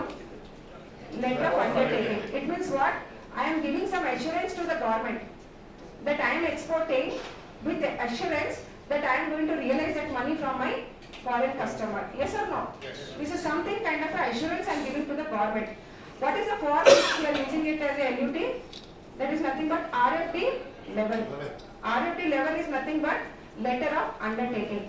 This has to be issued every year online by the end of the financial year, that is by 31st March 2023. Don't forget to apply for LUT. That will be effective for next 12 months. If you are applying by end of the 31st March 2024, it will be effective for 24 and 25 where you can export with LUT. Online apply ಮಾಡಿ ನಿಮಗೆ ARN number ಬರುತ್ತೆ. It means government has accepted your LUT. In some cases, government is not accepting LUT. Why? If you are already under prosecution under the GST law or under any other law and your amount is more than 250 lakhs, then you may not get LUT from the government, right? So this is one important point you have to note it. If you are under ಅದು ವರ್ಷಕ್ಕ ಹಿಂಗೆ madam ಅದು ವರ್ಷಕ್ಕೆ ಮಾಡಬೇಕು. Every year apply ಮಾಡಬೇಕು. 250 lakhs cross ಆದ್ರೆ Yes, every year. Whenever they are going to see, they are going to see the total tax equation. If it is 250 lakhs, then they are not going to give you the LUT. Tax amount or sales amount? Tax amount. only tax part. Yes, yes. Tax due. What is sales value? ಇಲ್ಲ. ಆಮೇಲೆ ಇನ್ನೊಂದು important ಏನಂದ್ರೆ in few cases ನಾನು LUT ಮಾಡೇ ಇಲ್ಲ, ಹಂಗೆ export ಮಾಡ್ಬಿಟ್ಟಿದ್ದೇನೆ, ನನ್ನ ಕಡೆ LUTನೇ ಇಲ್ಲ. ಅವಾಗ ಗೌರ್ಮೆಂಟ್ ಏನ್ ಹೇಳ್ತಿದ್ರು, ಡಿಪಾರ್ಟ್ಮೆಂಟ್ ಏನ್ ಹೇಳ್ತಾ ಇದ್ದಾರೆ, ಇಲ್ಲ ನಿಮ್ ಕಡೆ LUT ಇಲ್ಲ, ಸೊ ಹಾಗಾಗಿ ಅದು IGST ಲಯಬಲ್ ಆಗುತ್ತೆ, ಸೊ ನೀವು ಕಂಡೀಷನ್ ಫುಲ್ಫಿಲ್ ಮಾಡಿಲ್ಲ. ಸೊ ಅವಾಗ ಗೌರ್ಮೆಂಟ್ ಒಂದು ಸರ್ಕ್ಯುಲರ್ ಯೂಸ್ ಮಾಡಿದ್ದಾರೆ. ಇನ್ ಕೇಸ್ ನಿಮ್ಗೆ ಆ ಥರ ಇಶ್ಯೂ ಮಾಡಿದ್ರೆ ಪ್ಲೀಸ್ ಇದು ರೆಫರ್ ಮಾಡಿ 37/2018 ಸರ್ಕ್ಯುಲರ್ ರೆಫರ್ ಮಾಡಿ. ಇಲ್ಲಿ ಏನ್ ಹೇಳಿದ್ದಾರೆ, the delay in furnishing LUT may be condoned and the facility for export under LUT may be allowed on ex post facto basis, taking into account the facts and circumstances of the case. So ಹಾಗಾಗಿ ನೀವು ಅವಾಗ apply ಮಾಡಿಕೊಡಿ. The government is empowered to consider your case ಅಂತ ಬಂದಿರುತ್ತೆ, right? ಈಗ next ಏನಂದ್ರೆ, ನಾನು ಅವ್ರು ಯಾರು ಕೇಳ್ತಾ ಇದ್ರಲ್ಲ, export of non GST and exempted goods ಗೆ LUT ಬೇಕಾಗಿಲ್ಲ ಅಂತ ಹೇಳಿದ್ದಾರೆ. ನಾನು ಏನಾದ್ರು ಎಕ್ಸ್ಪೋರ್ಟ್ ಮಾಡ್ತಾ ಇದ್ರೆ, ಎಕ್ಸೆಂಪ್ಟೆಡ್ ಗೂಡ್ಸ್ ಏನಾದ್ರು ಎಕ್ಸ್ಪೋರ್ಟ್ ಮಾಡ್ತಾ ಇದ್ರೆ ಅದಕ್ಕೆ LUT ಬೇಕಾಗಿಲ್ಲ ಅಂತ ಸರ್ಕ್ಯುಲರ್ 45/2018 ಕ್ಲಾರಿಫೈ ಮಾಡಿದೆ. Refund claims on account of export of non-GST and exempted goods without payment of IGST, LUT or bond is not required. Therefore, the requirement is cannot be insisted. Where it is not applicable, if it is a exempted goods or not, you can still export. You can take it as zero rated supply. You can claim the refund on your inputs, no problem. But LUT is not required in the case of exempted goods. Yes, clear? Exempted goods. LUT if it is a taxable goods. If it is exempted goods, LUT is not required.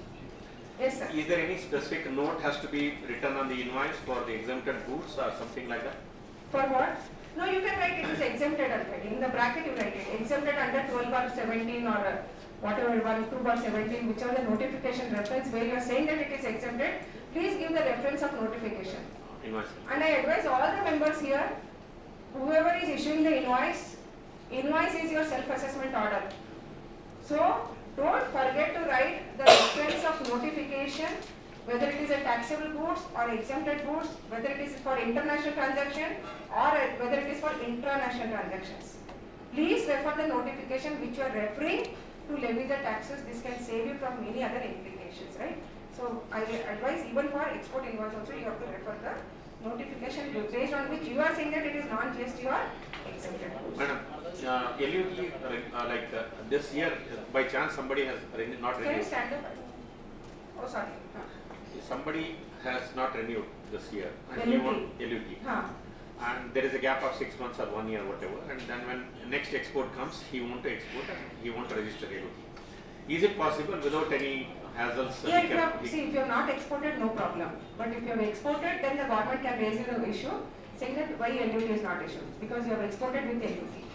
So that is what you have to refer 37 bar and you have to give the reason why you are not able to issue the LUT. So to avoid all that hassles from the department, I advise please get the LUT by the end of the year and keep it, whether it is useful or not useful. Whether you are using or not End of using, year, end of please year. apply. Yes, end of the year, apply for LUT. If you apply, you will get it within immediately. That Within is one financial year or December? financial year. 31st. Yes, next. Hope I am clear with the LUT aspect. Yes. And apply online only, it is not manually. You have to apply online and you will get acknowledgement immediately. And this is required whether it is for exports or whether it is applied to SEZ also. In both the scenario, LUT can be applied.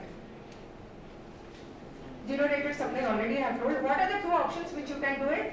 One is you can claim the refund of your input tax credit, or you can claim the refund of IGST paid on your exports. These are the two options which are available. And one more issue we got it, whether you can claim the refund of compensation cess also. There are some product which is liable for compensation cess. This is also a huge amount in some cases.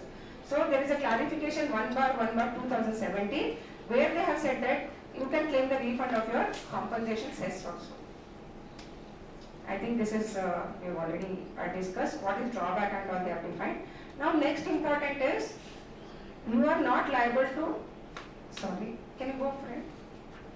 Two important condition is that, okay, if you are claiming the refund, two conditions are still restriction. You should not take the drawback of IGST or CGST or HGST, sorry. You are not supposed to take the drawback if you are claiming the refund. It means what? If you are importing the goods and if you are getting the benefit of drawback, then you cannot take the refund of that IGST what you have paid on import of goods. This is the first point. You can take the drawback of custom duty, no problem. But if you are taking the drawback of IGST, then you cannot claim the refund under the GST law. This is the first point.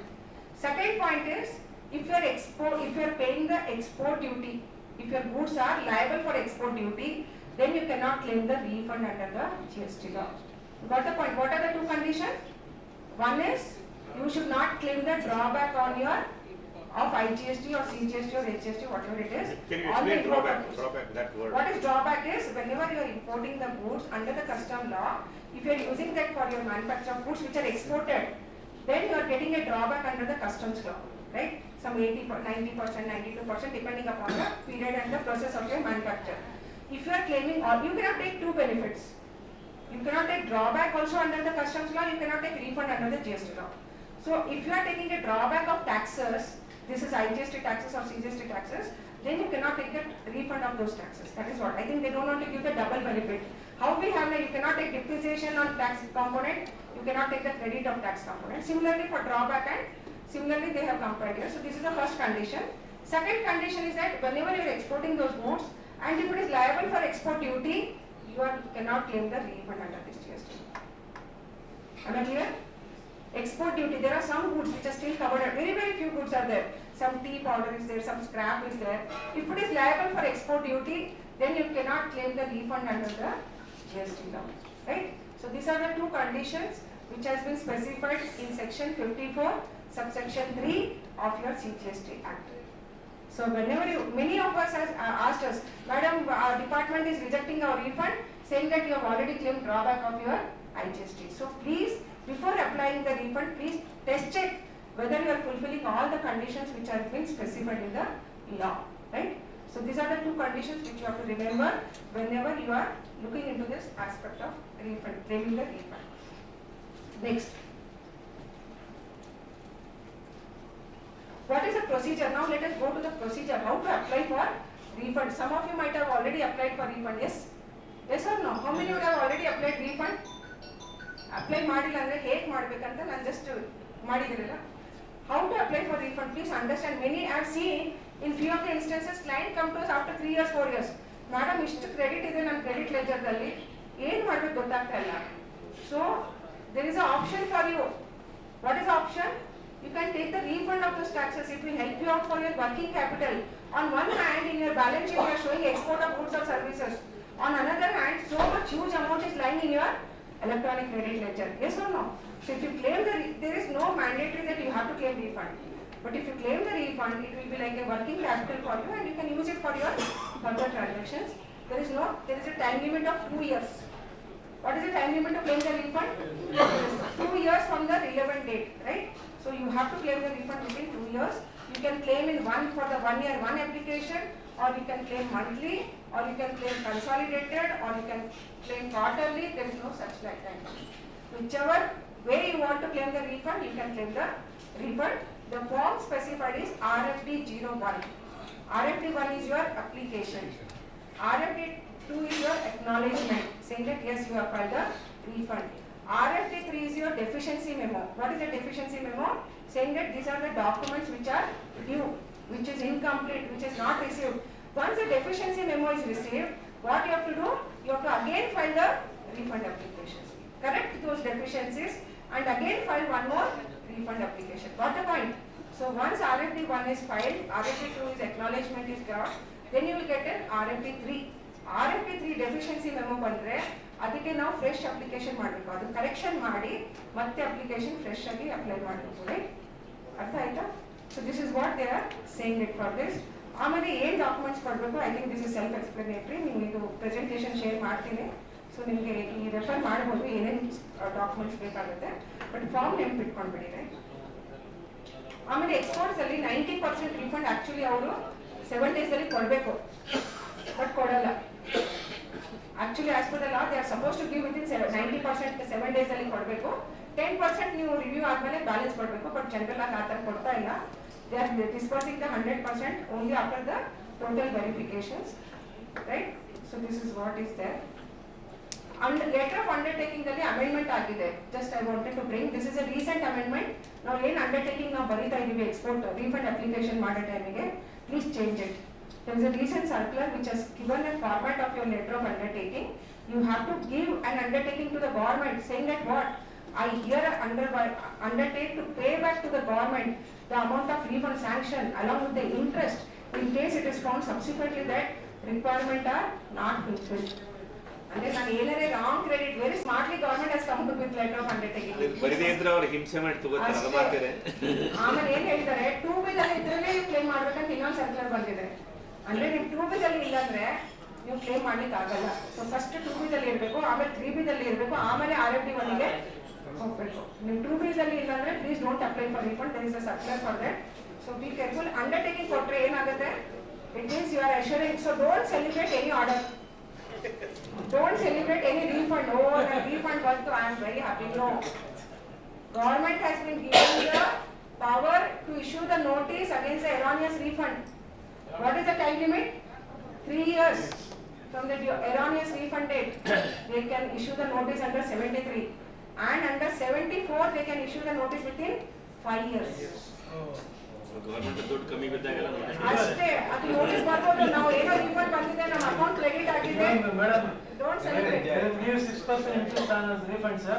But whereas they will charge 18% interest on us. Yes. That is trend from the old law, sir. They keep on asking the question to the central also. Yes. This is not solved. ಆಮೇಲೆ Why ಇನ್ನೊಂದು they are ಏನಿದೆ? paying 6%? Yes, I agree. Actually, this is a point which is there from the earlier law also. ಅದನ್ನು ಕೊಟ್ಟರೆ ಸಾಕಾಗಿದೆ. ಅದನ್ನು ಸಿಕ್ಕಿಲ್ಲ, ಅದನ್ನು ಕೊಡ್ತಾ ಇಲ್ಲ. ಕೇಳಕ್ ಭಯ, ಕೇಳಕ್ ರಿಜಿಸ್ಟರ್ ಮಾಡ್ಬಿಡ್ತಾರೆ. ರಿಫಂಡ್ ಲಾಕ್ ಮಾಡ್ತಾ ಬಿಡಪ್ಪ, ಪ್ರಿನ್ಸಿಪಲ್ ಅಮೌಂಟ್ ಕೊಡಂತ ಬಿಡ್ತಾ ಇದೀವಿ ಅಷ್ಟೇ. ಇನ್ನೊಂದು ಕೇಸ್ ಏನಾಗಿದೆ, what is the time limit to issue the refund? 60 days ಅಲ್ಲಿ ಕೊಡಬೇಕು. ಇಲ್ಲ 2 years ಅಪ್ಲೈ ಮಾಡಲಿಕ್ಕೆ. ಒಂದ್ಸರಿ ರೀಫಂಡ್ ಸ್ಯಾಂಕ್ಷನ್ ಆಯ್ತಂದ್ರೆ 60 days ಅಲ್ಲಿ ನನಗೆ ನಾನು ಅಪ್ಲೈ ಮಾಡಿದ್ದಕ್ಕೆ 60 days ಒಳಗೆ ಅವ್ರು ಪ್ರೊಸೆಸ್ ಮಾಡಬೇಕು ರೀಫಂಡ್ ಆರ್ಡರ್.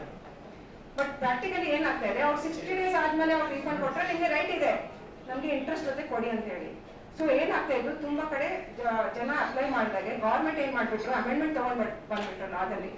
ಓಕೆ, ನಾವು ಇಂಟ್ರೆಸ್ಟ್ 60 days ಕ್ಯಾಲ್ಕುಲೇಟ್ ಮಾಡ್ಲಿಕ್ಕೆ 2 ಟೈಮ್ ಲಿಮಿಟ್ ಎಕ್ಸ್ಕ್ಲೂಡ್ ಮಾಡ್ತೀವಿ. ಏನ್ ಟೈಮ್ ಲಿಮಿಟ್ ಎಕ್ಸ್ಕ್ಲೂಡ್ ಮಾಡ್ತಾರೆ, ನಾವು ರಿಪ್ಲೈ ಮಾಡ್ಲಿಕ್ಕೆ ಏನೋ 15 days ಗಿಂತ ಮುಂಚೆ ಜಾಸ್ತಿ ತಗೊಂಡ್ಬಿಟ್ರೆ ಆ ಟೈಮ್ ಲಿಮಿಟ್ ಎಕ್ಸ್ಕ್ಲೂಡ್ ಮಾಡ್ತೀವಿ.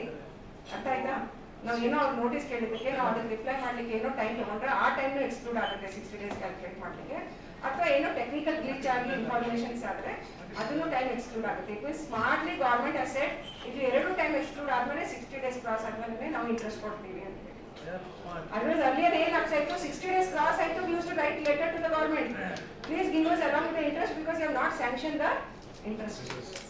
In one of the case I applied, I said I will just I want the interest because it's a huge amount and see the opportunity cost of that 6% I'm claiming very low. Even today FD rates are more than 7 to 8% at least. They will charge the 18% on us. So yes sir. So and if it is a erroneous refund, just see 18% they are asking. And when they are supposed to give, they are not giving the interest of 6% also. So, and in some cases, sir, they have given the interest. So if they are issuing beyond 60 days, please don't miss the opportunity to ask for interest. Nothing wrong in applying. I say we have already made a suggestion, but I am asking to the applicant, please don't miss the opportunity of asking the interest. In few cases, they have given the interest. If you are not asking, they are not going to give you voluntarily. So don't miss to ask if it is beyond 60 days from your refund application. Right? Next. And all these undertakings, be careful when you are writing. So RFD 1 already I have told you, they will give you acknowledgement in RFD 2. 2 years is the time limit for this. And very important is RFD 6 is the one which is also a rejection order and sanction order. If it is eligible also you will get RFD 6. If it is rejected also you will get RFD 6. So be careful to see whether it is eligible or sanction. 6% interest already now discussed ಮಾಡಿದ್ದೀವಿ. Okay.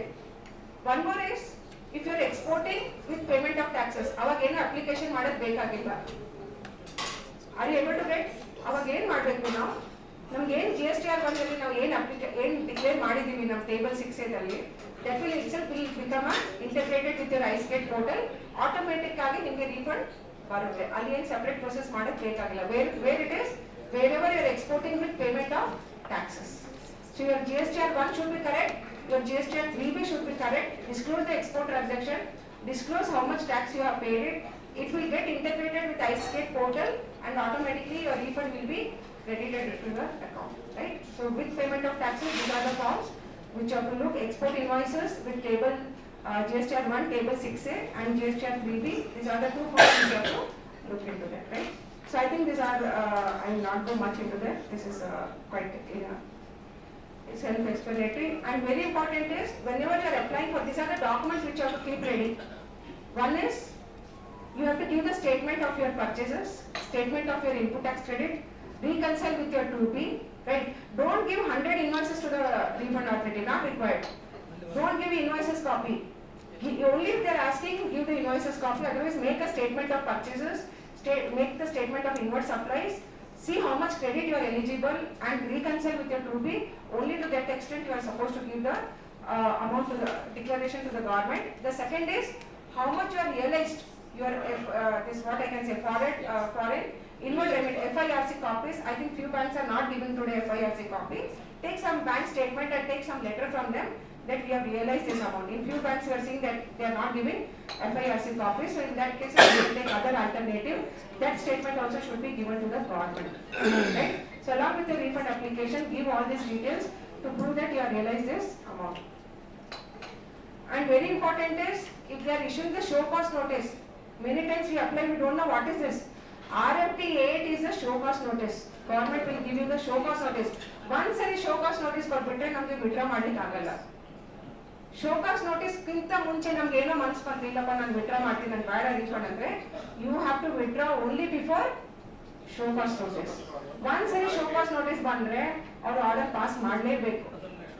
ಅವಾಗ ನಾವು withdraw ಮಾಡ್ಲಿಕ್ಕೆ ಆಗಲ್ಲ. Very very important point. So ನಿಮ್ಗೆ ಯಾವಾಗಲೇ withdraw ಮಾಡ್ಬೇಕು ಅನ್ಸಿದ್ರೆ you have the option to withdraw the application. ನಾನು ಏನೋ ಫೈಲ್ ಮಾಡ್ಬಿಟ್ಟೆ, ಅಯ್ಯೋ ಬೇಡ ನನಗೆ ಇದು ರೀಫಂಡ್ ಅಂದ್ರೆ you have the option to withdraw. But ನೀವು ಯಾವಾಗ ವಿಡ್ರಾ ಮಾಡ್ಲಿಕ್ಕೆ ಆಗಲ್ಲ, ಒಂದ್ಸರಿ RFD 8 ಬಂದ್ರೆ ನಿಮ್ಗೆ ವಿಡ್ರಾ ಮಾಡ್ಲಿಕ್ಕೆ ಆಗಲ್ಲ notice.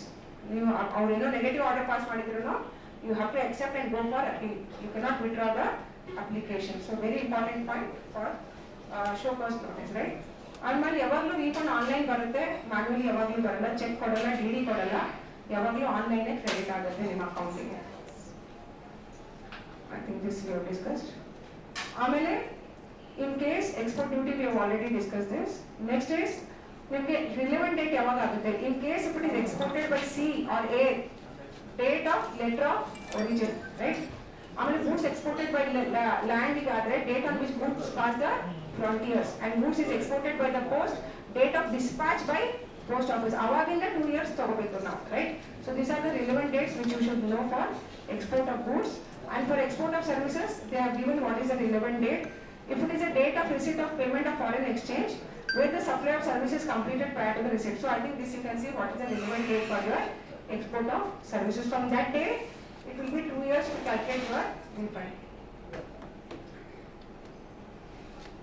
I think this we have seen. And whenever you are seeing in iState website, please see if it is SP000 it means successfully it is validated. If it is SP001 it means some information is missing. SP002 means EGM is not filed. Yes sir? SP003 is GSTN mismatch ಏನಾದ್ರು ಇದ್ರೆ ಅದನ್ನು ಕೊಡುತ್ತೆ.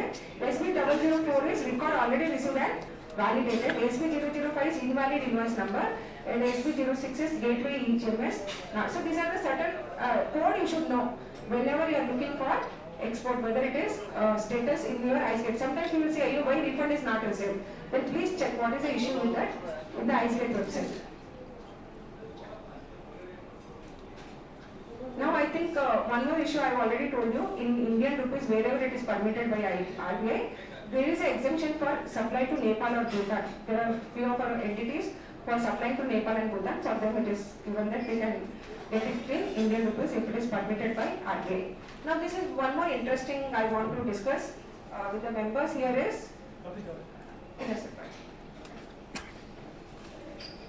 ಇದೊಂದು circular issue ಮಾಡಿದ್ದಾರೆ. ನಾನು ಒಂದು service export ಮಾಡಿದ್ದೀನಿ, right? I just give A very simple example. ನನ್ನ ಬೈಯರ್ ಇದ್ದಾರೆ Singapore, I am staying in India. My contract is ಎಂಟೆಡ್ for 1 crore. ನನಗೆ ಆ ಕಾಂಟ್ರಾಕ್ಟ್ ಫುಲ್ ಕಂಪ್ಲೀಟ್ ಮಾಡ್ಲಿಕ್ಕೆ ಆಗ್ತಾ ಇಲ್ಲ. ಅವರೇನು ನನಗೆ ನಾನು ಸರ್ವಿಸ್ ಎಕ್ಸ್ಪೋರ್ಟ್ ಮಾಡಬೇಕಾಗಿತ್ತು, ನನಗೆ ಫುಲ್ ಎಕ್ಸ್ಪೋರ್ಟ್ ನನಗೆ ಆ ಕಾಂಟ್ರಾಕ್ಟ್ ಮಾಡ್ಲಿಕ್ಕೆ ಆಗ್ತಾ ಇಲ್ಲ. ನಾನು ಏನು ಮಾಡಿದೆ, ಸ್ವಲ್ಪ ಔಟ್ಸೋರ್ಸ್ ಮಾಡಿಬಿಟ್ಟೆ. ಯಾರಿಗೆ ಮಾಡಿದೆ? For example Mexico I outsource. Out of 1 crore work you do 40 lakhs work, I will do 60 lakhs work. ಹೌದಿಲ್ಲ? ನನ್ನ ಕಸ್ಟಮರ್ ಎಲ್ಲಿದ್ದಾರೆ? ಸಿಂಗಾಪುರದಲ್ಲಿ. ನನ್ನ ಸೆಲ್ಫ್ ವರ್ಕ್ ಯಾರು ಮಾಡ್ತಾ ಇದ್ದಾರೆ? ಮೆಕ್ಸಿಕೋ ಮಾಡ್ತಾ ಇದ್ದಾರೆ. ಸೆಲ್ಫ್ ವರ್ಕ್ ಯಾರು ಮಾಡ್ತಾ ಇದ್ದಾರೆ? ನಾನು ಮಾಡ್ತಾ ಇದ್ದೀನಿ. ಸೊ 60 lakhs ನಾನು ಮಾಡ್ತಾ ಇದ್ದೀನಿ, 40 lakhs ಅವ್ರು ಮಾಡ್ತಾ ಇದ್ದಾರೆ. ಈಗ ಇದು ಎಕ್ಸ್ಪೋರ್ಟ್ ಇದೇ ಇಲ್ಲ, ಎಕ್ಸ್ಪೋರ್ಟ್ ಆಫ್ ಸರ್ವಿಸ್ ಇದೇ ಇಲ್ಲ. ಫಸ್ಟ್ ಕ್ವಶನ್ ಇದೆ ಇಲ್ಲ. ಓಕೆ, 60 lakhs ನನಗೆ ಬರುತ್ತೆ, 40 lakhs ಮೆಕ್ಸಿಕೋ ಅವರಿಗೆ ಕೊಡ್ತಾರೆ customer. Ultimately it is 1 crore work Through you only. through me only. So ನನಗೆ ಎಕ್ಸ್ಪೋರ್ಟ್ 1 crore ಆಗುತ್ತೆ ಅಥವಾ ನನಗೆ ಎಕ್ಸ್ಪೋರ್ಟ್ 60 lakhs ಆಗುತ್ತೆ? 1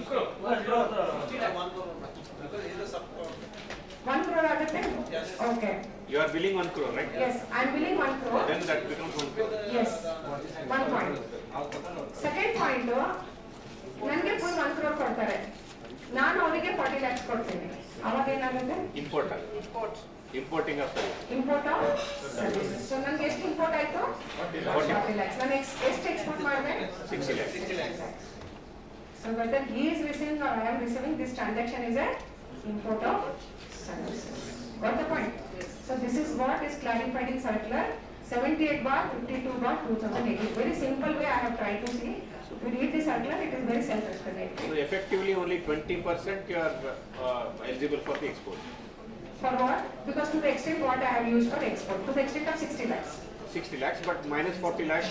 Yes. Minus Only 40. 20 lakhs. Yes. No. 40 lakhs is by you. 60 lakhs is by me. So effectively 1 crore. No, 1 crore you exported, 1 but crore. 40 crore you imported. 40 crore I have imported. So on that IGST will be there. I am eligible for credit. Plus whatever credit I am using for 60 lakhs. Oh. Now next is merchant exporters. Merchant exporter ಅಂದ್ರೆ ಏನು? ಗೊತ್ತಿದೆ? merchant exporters ಅಂದ್ರೆ ಯಾರು? Through agents. Generally ಅವ್ರು ಯಾರು trading ಮಾಡ್ತಾರೆ ಅವರಿಗೆ Merchant exporters ಅಂತ ಹೇಳ್ತಾರೆ. ಯಾರು ಮ್ಯಾನುಫ್ಯಾಕ್ಚರ್ ಮಾಡಲ್ಲ. There are manufacturing exporter, there is a merchant exporter. I think few of them know that. Just in simple language I am trying to say, it is a trading who are buying from an exporter and exporting the goods. So ಅವರಿಗೆ Merchant exporters ಹೇಳ್ತಾ ಇದ್ದಾರೆ. ಅವ್ರು ಏನ್ ಮಾಡ್ತಾರೆ, either they will accumulate in their warehouse or they will ask the person to please land the goods to the land custom station or wherever it is. So they are acting only as an agent between the manufacturer, exporter and the buyer.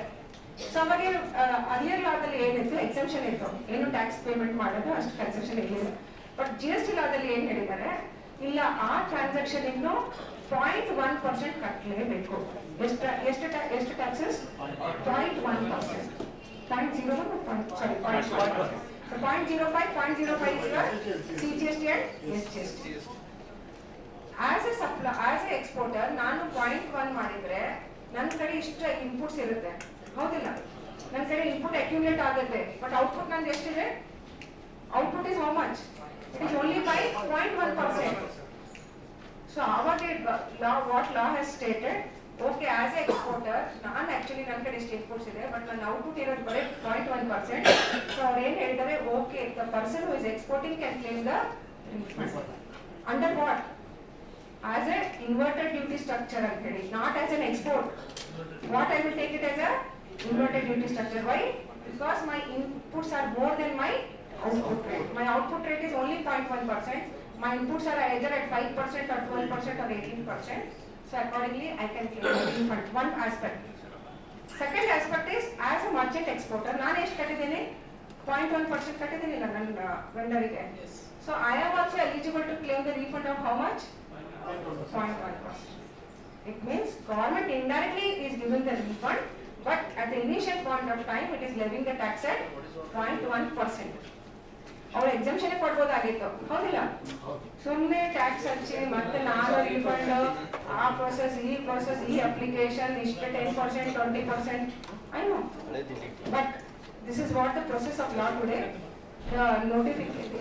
It is not a deemed export. Please understand. Many of us confuse deemed export, merchant export. Merchant export is nothing but B2B transaction. In GSTR 1 dalino you feel madidre, don't feel, even in your GSTR 9, don't feel it as deemed export. Feel it as your B2B transactions. Only the tax rate is 0.1%. ಅಷ್ಟೇ. Okay? ನಮಗೆ ಇನ್ನೊಬ್ರು ಅದೇ international trading ತರ ಬರುತ್ತೆ, ಅವರು ಏನ್ ಮಾಡ್ತಾರೆ, ನಮ್ಮಲ್ಲಿ ಮೆಟೀರಿಯಲ್ ತಗೊಳ್ತಾರೆ, ಅವರು ಎಕ್ಸ್ಪೋರ್ಟ್ ಮಾಡ್ತಾರೆ. ಬಿಕಾಸ್ ಅವರಿಗೆ ಇದೆಲ್ಲ ಸಿಗುತ್ತೆ, ಬೆನಿಫಿಟ್ಸ್ ಸಿಗುತ್ತೆ, ಹೌದು. ಅವರು ಎಕ್ಸ್ಪೋರ್ಟ್ ಮಾಡ್ತಾ ಇದ್ದಾರೆ, ನಮಗೆ ಎಕ್ಸ್ಪೋರ್ಟ್ ಮಾಡಕ್ಕೆ ಡೈರೆಕ್ಟ್ ಕೊಡ್ತಾ ಇಲ್ಲ. ಅದರಲ್ಲಿ ಈಗ ನಾವು 28% ನಮ್ಮ ಪ್ರಾಡಕ್ಟ್ಗೆ ಟ್ಯಾಕ್ಸ್ ಬರುತ್ತೆ, ಅದಕ್ಕೆ 0.1% 41C ಏನೋ ಅದರಲ್ಲಿ ಹಾಕ್ಬಿಟ್ಟು ಕಳಿಸ್ತಾ ಇದೆ. ದಟ್ ಶುಡ್ ಬಿ ಬಟ್ ಆ 1% ಅವ್ರು ತಗೋದು 0.1%. ಆಮೇಲೆ ಇದು very important is when you are applying, select any other ಅಂತ ಸೆಲೆಕ್ಟ್ ಮಾಡಿ. ಎಕ್ಸ್ಪೋರ್ಟ್ ನಿಮಗೆ 6-7 ಆಪ್ಷನ್ಸ್ ಬರುತ್ತೆ ರೀಫಂಡ್ ಅಪ್ಲಿಕೇಶನ್ ಟೈಮ್ಗೆ. ಮರ್ಚೆಂಟ್ ಎಕ್ಸ್ಪೋರ್ಟರ್ ಆಸ್ ನೀವು ಎಕ್ಸ್ಪೋರ್ಟ್ ರೀಫಂಡ್ ಕ್ಲೇಮ್ ಮಾಡ್ತಾ ಇದ್ರೆ, don't select inverted duty structure, don't select export of goods, select other column. Specific ಆಗಿ circular ಹೇಳಿದ್ದಾರೆ. ಸೊ ನೀವು ಯಾವಾಗಲೂ ರೀಫಂಡ್ ಅಪ್ಲೈ ಮಾಡ್ತಾ ಇದ್ರೆ, even though it is taking the colour of inverted duty structure, but you have to select as others. Okay, whenever you are claiming the refund as a merchant export, and the specific age circular dalli helidare. Okay, I think this is fine. This I have explored. What is the formula also I have explained here. Now next is special economic zone. So time is there. 15-20 minutes. Special economic zone andre, I think we all are very well versed with this. There is something called as SEZ Act, which has already been existing, and basically government also has incorporated in IGST, and government has given a very benefit saying that if you are supplying to SEZ, it is deemed as if it is a export. Zero rated supply, there is no levy of taxes. You can export either with LUT or without, with payment of taxes. No issues on that. It is always treated as interstate transaction. I have already told you. Next very important point is, same form whatever we are using for other exports, same form is applicable even for supply to SEZ. There is no special form. Same RFD 1, 2, 3, 4. But very important point is, they have made an amendment in the act saying that it should be used for authorized operations. ಇದು ಮೊದಲು ಇರಲಿಲ್ಲ, section ದಲ್ಲಿ authorise operation ಅಂತ ಇರಲಿಲ್ಲ. So ನಾನು ಏನು supply to SEZ ಮಾಡ್ತಾ ಇದ್ದೆ, it was saying that zero rated supply ಅಂತ ಬರ್ತಾ ಇದೆ, ಹೌದಿಲ್ಲ? ಬಟ್ ನಾವು ರೀಫಂಡ್ ರೂಲ್ ಅಲ್ಲಿ ನೋಡಿದ್ರೆ ಎಂಡೋರ್ಸ್ಮೆಂಟ್ ಮಾಡಬೇಕು that it is saying that it is use for authorise operation ಅಂತ. ಇದು ಕಾಂಟ್ರಾಡಿಕ್ಟಿಂಗ್ ಇತ್ತು, ಅರ್ಥ ಆಯ್ತಾ? ರೂಲ್ಸ್ ಅಲ್ಲಿ ಏನ್ ಹೇಳ್ತಾ ಇದ್ರೆ, ನೀವು ರೀಫಂಡ್ ಕ್ಲೇಮ್ ಮಾಡಿದ್ರೆ ಆ SEZ should use those goods or services for authorise operations. Versus if you see 16(1) ಅಲ್ಲಿ ಆಥರೈಸ್ ಆಪರೇಷನ್ ಏನು ಯೂಸೇ ಮಾಡಿಲ್ಲ, ವರ್ಡ್ 7(5) ಅಲ್ಲಿನೂ ಯೂಸ್ ಮಾಡಿಲ್ಲ. ಈಗ ರೀಸೆಂಟ್ ಆಗಿ ಇನ್ 2023 they have made an amendment in the IGST Act saying that supply to SEZ or developer of SEZ should be for authorized operations. ಇದು ಯಾವಾಗ ತಗೊಂಡು ಬಂದಿದ್ದಾರೆ? ಆಕ್ಟ್ ಯಾವಾಗ ಬಂದಿದೆ? 2017. ಯಾವಾಗ ಇನ್ಕಾರ್ಪೊರೇಟ್ ಮಾಡಿದ್ದಾರೆ? ಅದು 23. Whereas if you see rules, it is saying authorized operation in the rule itself. So ಹಾಗಾಗಿ ಕಾಂಟ್ರಾಡಿಕ್ಟ್ ಇತ್ತು. ಇವತ್ತು ಡಿಪಾರ್ಟ್ಮೆಂಟ್ ತುಂಬಾ ಇಶ್ಯೂ ಕ್ರಿಯೇಟ್ ಮಾಡ್ತಾ ಇದ್ದಾರೆ. ಇಲ್ಲ ನಮ್ಗೆ ಎಂಡೋರ್ಸ್ಮೆಂಟ್ ಕೊಡಿ, ಆಥರೈಸ್ ಆಪರೇಷನ್ ಆಗಿದೆ ಅಂತ ಹೇಳಿ ಅವಾಗೆ ನಾವು ರೀಫಂಡ್ ಕೊಡ್ತೀವಿ, ಇಲ್ಲಾಂದ್ರೆ ಕೊಡಲ್ಲ ಅಂತ ಹೇಳ್ತಾ ಇದ್ದಾರೆ. ಅಂಡ್ ರೂಲ್ 89 ರೂಲ್ ಅದೇ ಹೇಳ್ತಾ ಇದೆ, endorsement should be for authorise operation. ಅವಾಗ ಆ ಡಾಕ್ಯುಮೆಂಟ್ ಇದ್ರೇ ನಿಮಗೆ ರೀಫಂಡ್ ಕೊಡ್ತೀವಿ, ಇಲ್ಲಾಂದ್ರೆ ಕೊಡಲ್ಲ. So I think please take it for authorise operation. ಹಾಗಾಗಿ ಆ ಡಾಕ್ಯುಮೆಂಟ್ ಕೊಡಲೇಬೇಕಾಗುತ್ತೆ, ಡಿಕ್ಲರೇಷನ್ ಕೊಡಿ, ಅವಾಗ ನಿಮಗೆ ರೀಫಂಡ್ ಸಿಗುತ್ತೆ ಅಂತ.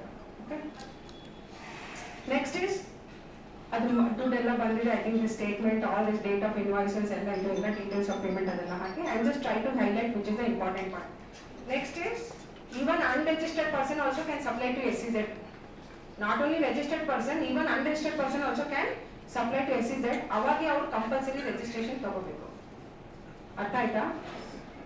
ನನ್ನ ಟರ್ನ್ ಓವರ್ 10 lakhs ಇದೆ, ನಾನು SEZ ಮಾಡ್ತಾ ಇದ್ದೀನಿ ಅಂದ್ರೆ it is treated as interstate supply. Interstate supply of goods ಏನಿದೆ ಕಂಪಲ್ಸರಿ ರಿಜಿಸ್ಟ್ರೇಷನ್ ಇದೆ, ಎಲ್ಲಿ ಸೆಕ್ಷನ್ 24 ಅಲ್ಲಿ. ಓಕೆ, ಸೊ ಹಾಗಾಗಿ you cannot take an exception, you have to get a registered. ಆಮೇಲೆ ಇನ್ನೊಂದು ಏನಂದ್ರೆ SEZ ನನಗೆ ಒಂದು SEZ ಯೂನಿಟ್ ಇದೆ, ಒಂದು ನಾನ್ SEZ ಯೂನಿಟ್ ಇದೆ.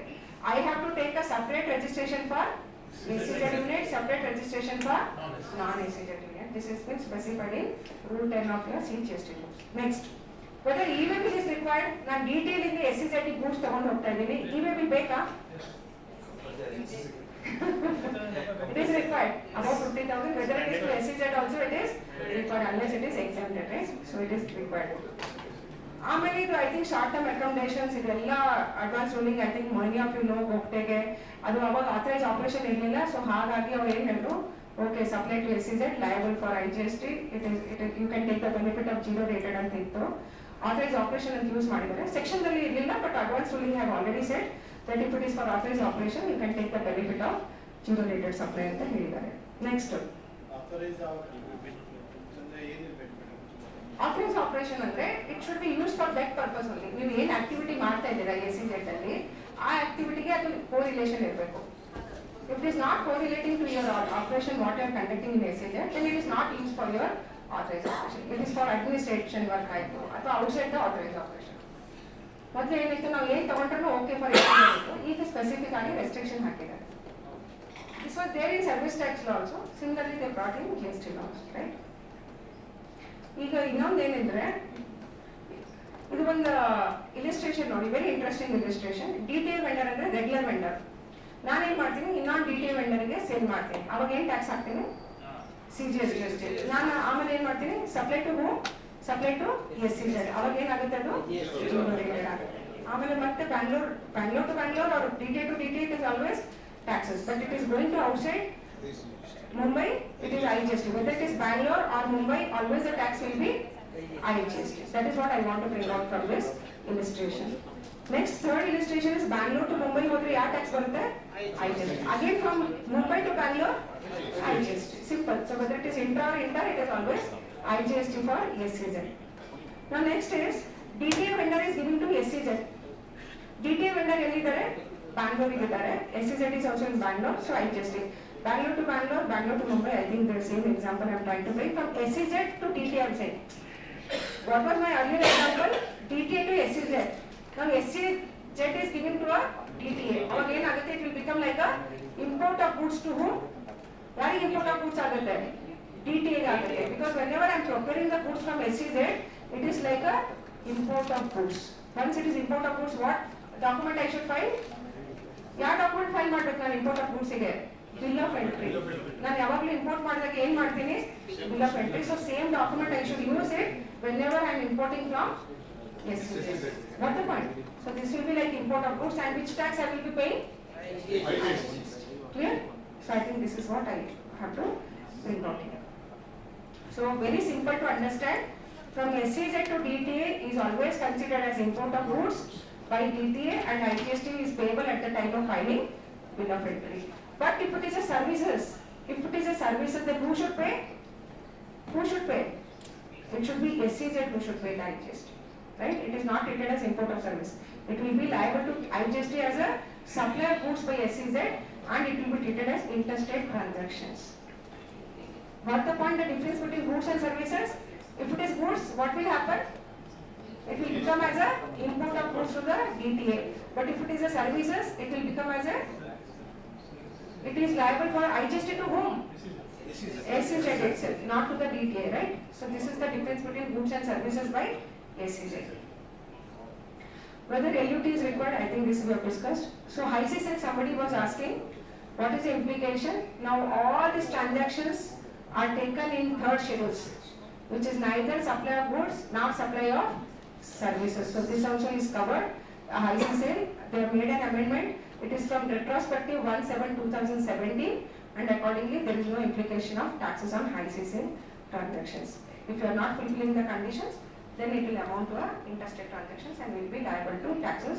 Now they are saying only on the last value you are liable to pay the taxes, otherwise it is covered as neither supply. Whatever the transaction happening before clearance of home consumption, that will be treated as third schedule entry and accordingly not liable, right? So I just try to bring out what was earlier.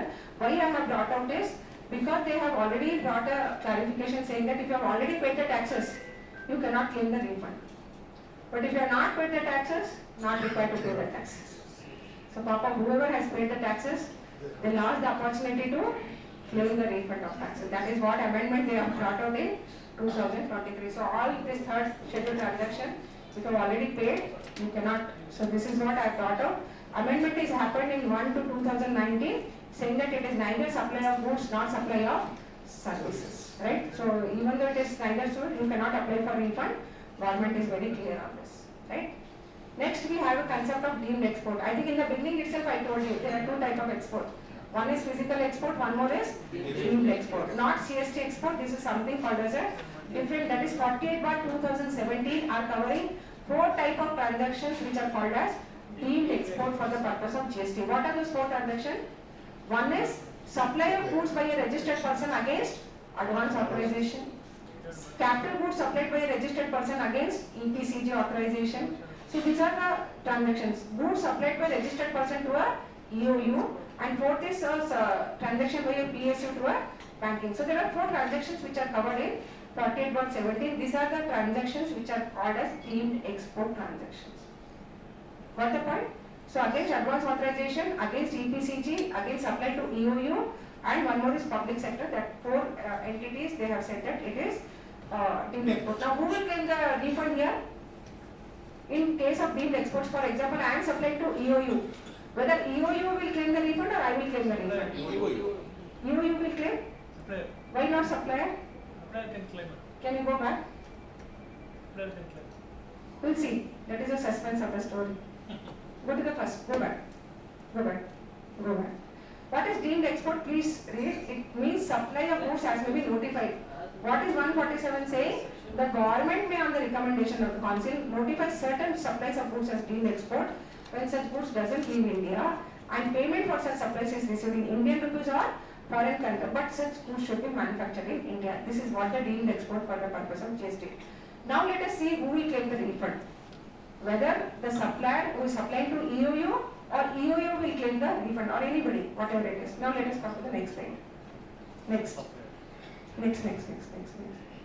Next. So here they have stated the application can be filed, but the recipient, who is the recipient here? For example, I am taking EOU, simple example. So EOU also can claim, or the supplier of deemed export supplies in case where the EOU does not avail the input tax credit on such supplies and furnish an undertaking that supplier may claim the refund. Got the point? So either as a supplier I can also claim the refund, but I should take a declaration from my recipient that he will not take input tax credit and he will give me an undertaking that okay, you can claim the refund. Aವಾಗ ನಾನು claim ಮಾಡಬಹುದು, ಇಲ್ಲಂದ್ರೆ EOU ಮಾಡಬಹುದು. Only one can claim the refund, both cannot claim the refund. So what is the form? Both have to maintain, very important document is they have to maintain, they have to get an acknowledgement for this advance authorization saying that copy of invoices, all this declaration, undertaking ಇದೆಲ್ಲ ತಗೋಬೇಕು. But ಇದು form maintain ಮಾಡಬೇಕು. ಏನ್ supplies ಬಂದಿದೆ registered person to EOU, ಆಮೇಲೆ form B ನು maintain ಮಾಡಬೇಕು. ಇದು ಎರಡು document. whenever there is a supply to EOU, form A and form B. This is given specifically. Please read. I have given the reference of notification. I have given the reference of circular also for your easy reference. You have to maintain these documents whenever you are supplying to EOU. Form A, Form B, undertaking, copy of invoice, authorization letter, ಇದೆಲ್ಲ document ನೀವು ಕೊಡಬೇಕು if you want to claim a refund. It can be claimed either by supplier or it can be claimed by the recipient. But ಇಬ್ರು ನೀವು undertaking ತಗೋಬೇಕು. ನಾನು ತಗೊಂಡ್ರೆ ನೀನು ತಗೋಬಾರ್ದು, ನೀನು ತಗೊಂಡ್ರೆ ನಾನು ತಗೋಬಾರ್ದು ಅಷ್ಟೇ. Right? This is only for the claiming. If you are not claiming, then Yes. you need not pay. Yes. Generally, customer will not pass on that benefit. Yes, generally ಮಾಡಲ್ಲ. ಸೊ ಹಾಗಾಗಿ ಎರಡು ಬೆನಿಫಿಟ್ ಕೊಡಬಾರ್ದು ಅಂತ ಮಾಡಿದ್ದಾರೆ. Supplier claim ಮಾಡ್ತಾ ಇದ್ದಾರೆ. Pay ಮಾಡಬೇಕಲ್ಲ, ಅದು ಬಂದು ನೀವು ಪಾಸ್ ಮಾಡ್ತಾ ನೀವೇ ತಗೊಂಡಿರ್ತಾ ಅಷ್ಟೇ. ನಾನು ಏನು ಮಾಡ್ತೀನಿ? ನಮಗೆ ಪೇ ಮಾಡೋದು ಟ್ಯಾಕ್ಸ್ ಕೊಡಬೇಡ ಅಂದಿರ್ತಾನೆ, ನಮ್ಮ ವಿದೌಟ್ ಟ್ಯಾಕ್ಸ್ ಮಾಡಿರ್ತೀವಿ. ನಮಗೆ ಟ್ಯಾಕ್ಸ್ ಕಲೆಕ್ಟ್ ಮಾಡಲೇಬೇಕು ನೀವು. ನಾನು ಏನಾಗುತ್ತೆ, ನಾನು ನಿಮಗೆ supplier 18% say, I will charge you, I will charge you, you will take the refund, but you will take a declaration from me that I am not going to claim the refund. ನೀವು pay ಮಾಡಬೇಕು. And then I will. But otherwise that Form H is still there? No, Form H is not there. Now it is Form not H has been abolished with CST Act. ಇಲ್ಲಿ ಯಾವುದು form ಇಲ್ಲ. ಇದು Form A, Form B maintain ಮಾಡಬೇಕು. If we are claiming. Yes. If he is claiming, then charge 18%. Charge 18 ಅಷ್ಟೇ. ಆಮೇಲೆ ಆಗುತ್ತೆ. Okay, simple. So this is what is there. This is a STP ಎಲ್ಲ ಬೇಕಿದೆ. ಆಮೇಲೆ ಇದು ಬಾಂಡೆಡ್ ವೇರ್ ಹೌಸ್ ಇದೂನು issue ಇತ್ತು. Now they have come out saying that it is neither supply of goods or neither supply of services ಅಂತ ಇದನ್ನು ತಗೊಂಡು ಬಂದಿದ್ದಾರೆ. So this is also retrospective custom bonded warehouse. Merchanting trading issue ಇದೆ, ಇದನ್ನು ತಗೊಂಡು ಬಂದ್ಬಿಟ್ಟಿದ್ದಾರೆ. So what they have introduced retrospectively, the supply of goods recently ಬಂದಿದೆ ನಿಮಗೆ ಎರಡು entry. The supply of goods in non-taxable territory to another non-taxable territory without entering such goods into India are neither supply of goods nor supply of services. Second is supply of warehouse goods before clearance for home consumption and supply of goods by consignee under special circumstances. So ಈ ಎರಡು ಕೇಸಲ್ಲಿ these are neither supply of goods nor supply of services. So government specifically ಹೇಳಿದ್ದಾರೆ, the refund will not be granted whether such taxes are collected or not and whether it is prior to the insertion or after the insertion. So government is very clear that they are not going to give refund if you have already paid the transaction on this kind of transactions. ಆಮೇಲೆ ಇನ್ನೊಂದು ಕಡೆ ಏನಾಗ್ತಾ ಇದೆ, many of us are making mistake, that's why I brought it. ನಾವು ಏನೋ refund apply ಮಾಡ್ತೀವಿ, ನಮಗೆ reject ಆಯಿತು, ನಾವು ಹಾಗೆ ಸುಮ್ಮನೆ ಕೂತ್ಕೋತೀವಿ. ಏನು ಮಾಡಬೇಕು, ರೀಫಂಡ್ ರಿಜೆಕ್ಟ್ ಆಯ್ತು ಅಂದರೆ ನೀವು ವಾಪಸ್ ರೀಕ್ರೆಡಿಟ್ ಮಾಡಿಸ್ಕೋಬೇಕು ನಿಮ್ಮ ಕ್ರೆಡಿಟು, ಹೌದಿಲ್ಲ? ನೀವು ಕ್ರೆಡಿಟ್ ಏನು ಡೆಬಿಟ್ ಆಗಿದೆ ಆಲ್ರೆಡಿ ಕ್ರೆಡಿಟ್ ಲೆಜರ್ನಿಂದ, ನೀವು ರೀಕ್ರೆಡಿಟ್ ಮಾಡಿಸ್ಕೋಬೇಕು. ನಮ್ದು ಕೊಡಪ್ಪ ITC, ನೀವು ರೀಫಂಡ್ ಕೊಟ್ಟಿಲ್ಲ ಅಂದರೆ ನಂದು ITCನೇ ವಾಪಸ್ ಕೊಡು. ತುಂಬ ಕಡೆ ನಾನು ನೋಡ್ತಾ ಇದ್ದೀನಿ ಅದು ಹಾಗೆ ಲೈನ್ ಔಟ್ ಆಗ್ತಾ ಇದೆ ಗೌರ್ಮೆಂಟ್ ಕಡೆ. ಸೊ ಈ ಥರ ಇದ್ರೆ ನೀವು ರೀಕ್ರೆಡಿಟ್ ಮಾಡಿಸ್ಬೇಕು. ಅದಕ್ಕೆ ಯಾವ್ದು ಫಾರ್ಮ್ ಕೊಟ್ಟಿದ್ದಾರೆ ಅಂದರೆ PMT 03, PMT 03A, ಇದು ನೆನ್ಪಿಟ್ಕೊಳ್ಬೇಡಿ. ನಿಮ್ದು ಏನಾರ ರೀಫಂಡ್ ಸರ್ಕ್ಯುಲರ್ನು ಹಾಕಿದ್ದೀನಿ ನಾನಿಲ್ಲಿ. Just for your exam I am just giving you. ಆ ಥರ ಏನಾದರೂ ರೀಕ್ರೆಡಿಟ್ ಇದ್ರೆ please look into those aspect of rejection of refund. One is PMT 03, ಆಮೇಲೆ PMT 03A. ಓಕೆ, ಸೊ ಬೇರೆಯವ್ರ ಅಪೀಲ್ ಕಡೆ ಎಲ್ಲ ರಿಜೆಕ್ಟ್ ಆಯ್ತಂದ್ರೆ ಆ ಥರ ನೀವು ಯೂಸ್ ಮಾಡ್ಬೋದು. ರಿಜೆಕ್ಟ್ ಮಾಡಿಬಿಟ್ಟು ನಮ್ಗೆ ಅವರು ಇನ್ಫಾರ್ಮೇಷನ್ ಏನು ಕೊಡಲ್ಲ ಮೇಡಮ್, ಮಾಡಿ ಮಾಡಲ್ಲ, ನೀವೇ ಮಾಡಬೇಕು. ಅವ್ರೇನು ಹೇಳಲ್ಲ, ನಾವೇ ಮಿಸ್ ಮಾಡ್ತೇವೆ. ನನ್ನ ಕಡೆ ಮೊನ್ನೆ ಒಬ್ಬರು ಬಂದಿದ್ರು, 3 ವರ್ಷ ಮುಂಚೆನೇ ರಿಜೆಕ್ಟ್ ಆಗಿದೆ. Our department are happy, they are having credit. Why they were bothered? It is your money, you should be bothered, right? So ನೀವು ಈ ತರ ಆನ್ಲೈನ್ ಮಾಡಬಹುದು, ಇದಕ್ಕೆ ಆನ್ಲೈನ್ ರೀಕ್ರೆಡಿಟ್ ಮಾಡಬಹುದು. You please go to that login and go through PMT 03. You can get it done through there, I think, right? So another 1 minute I will take it. 2B is very important, and very important is government ನೀವು refund withhold ಮಾಡಬಹುದು.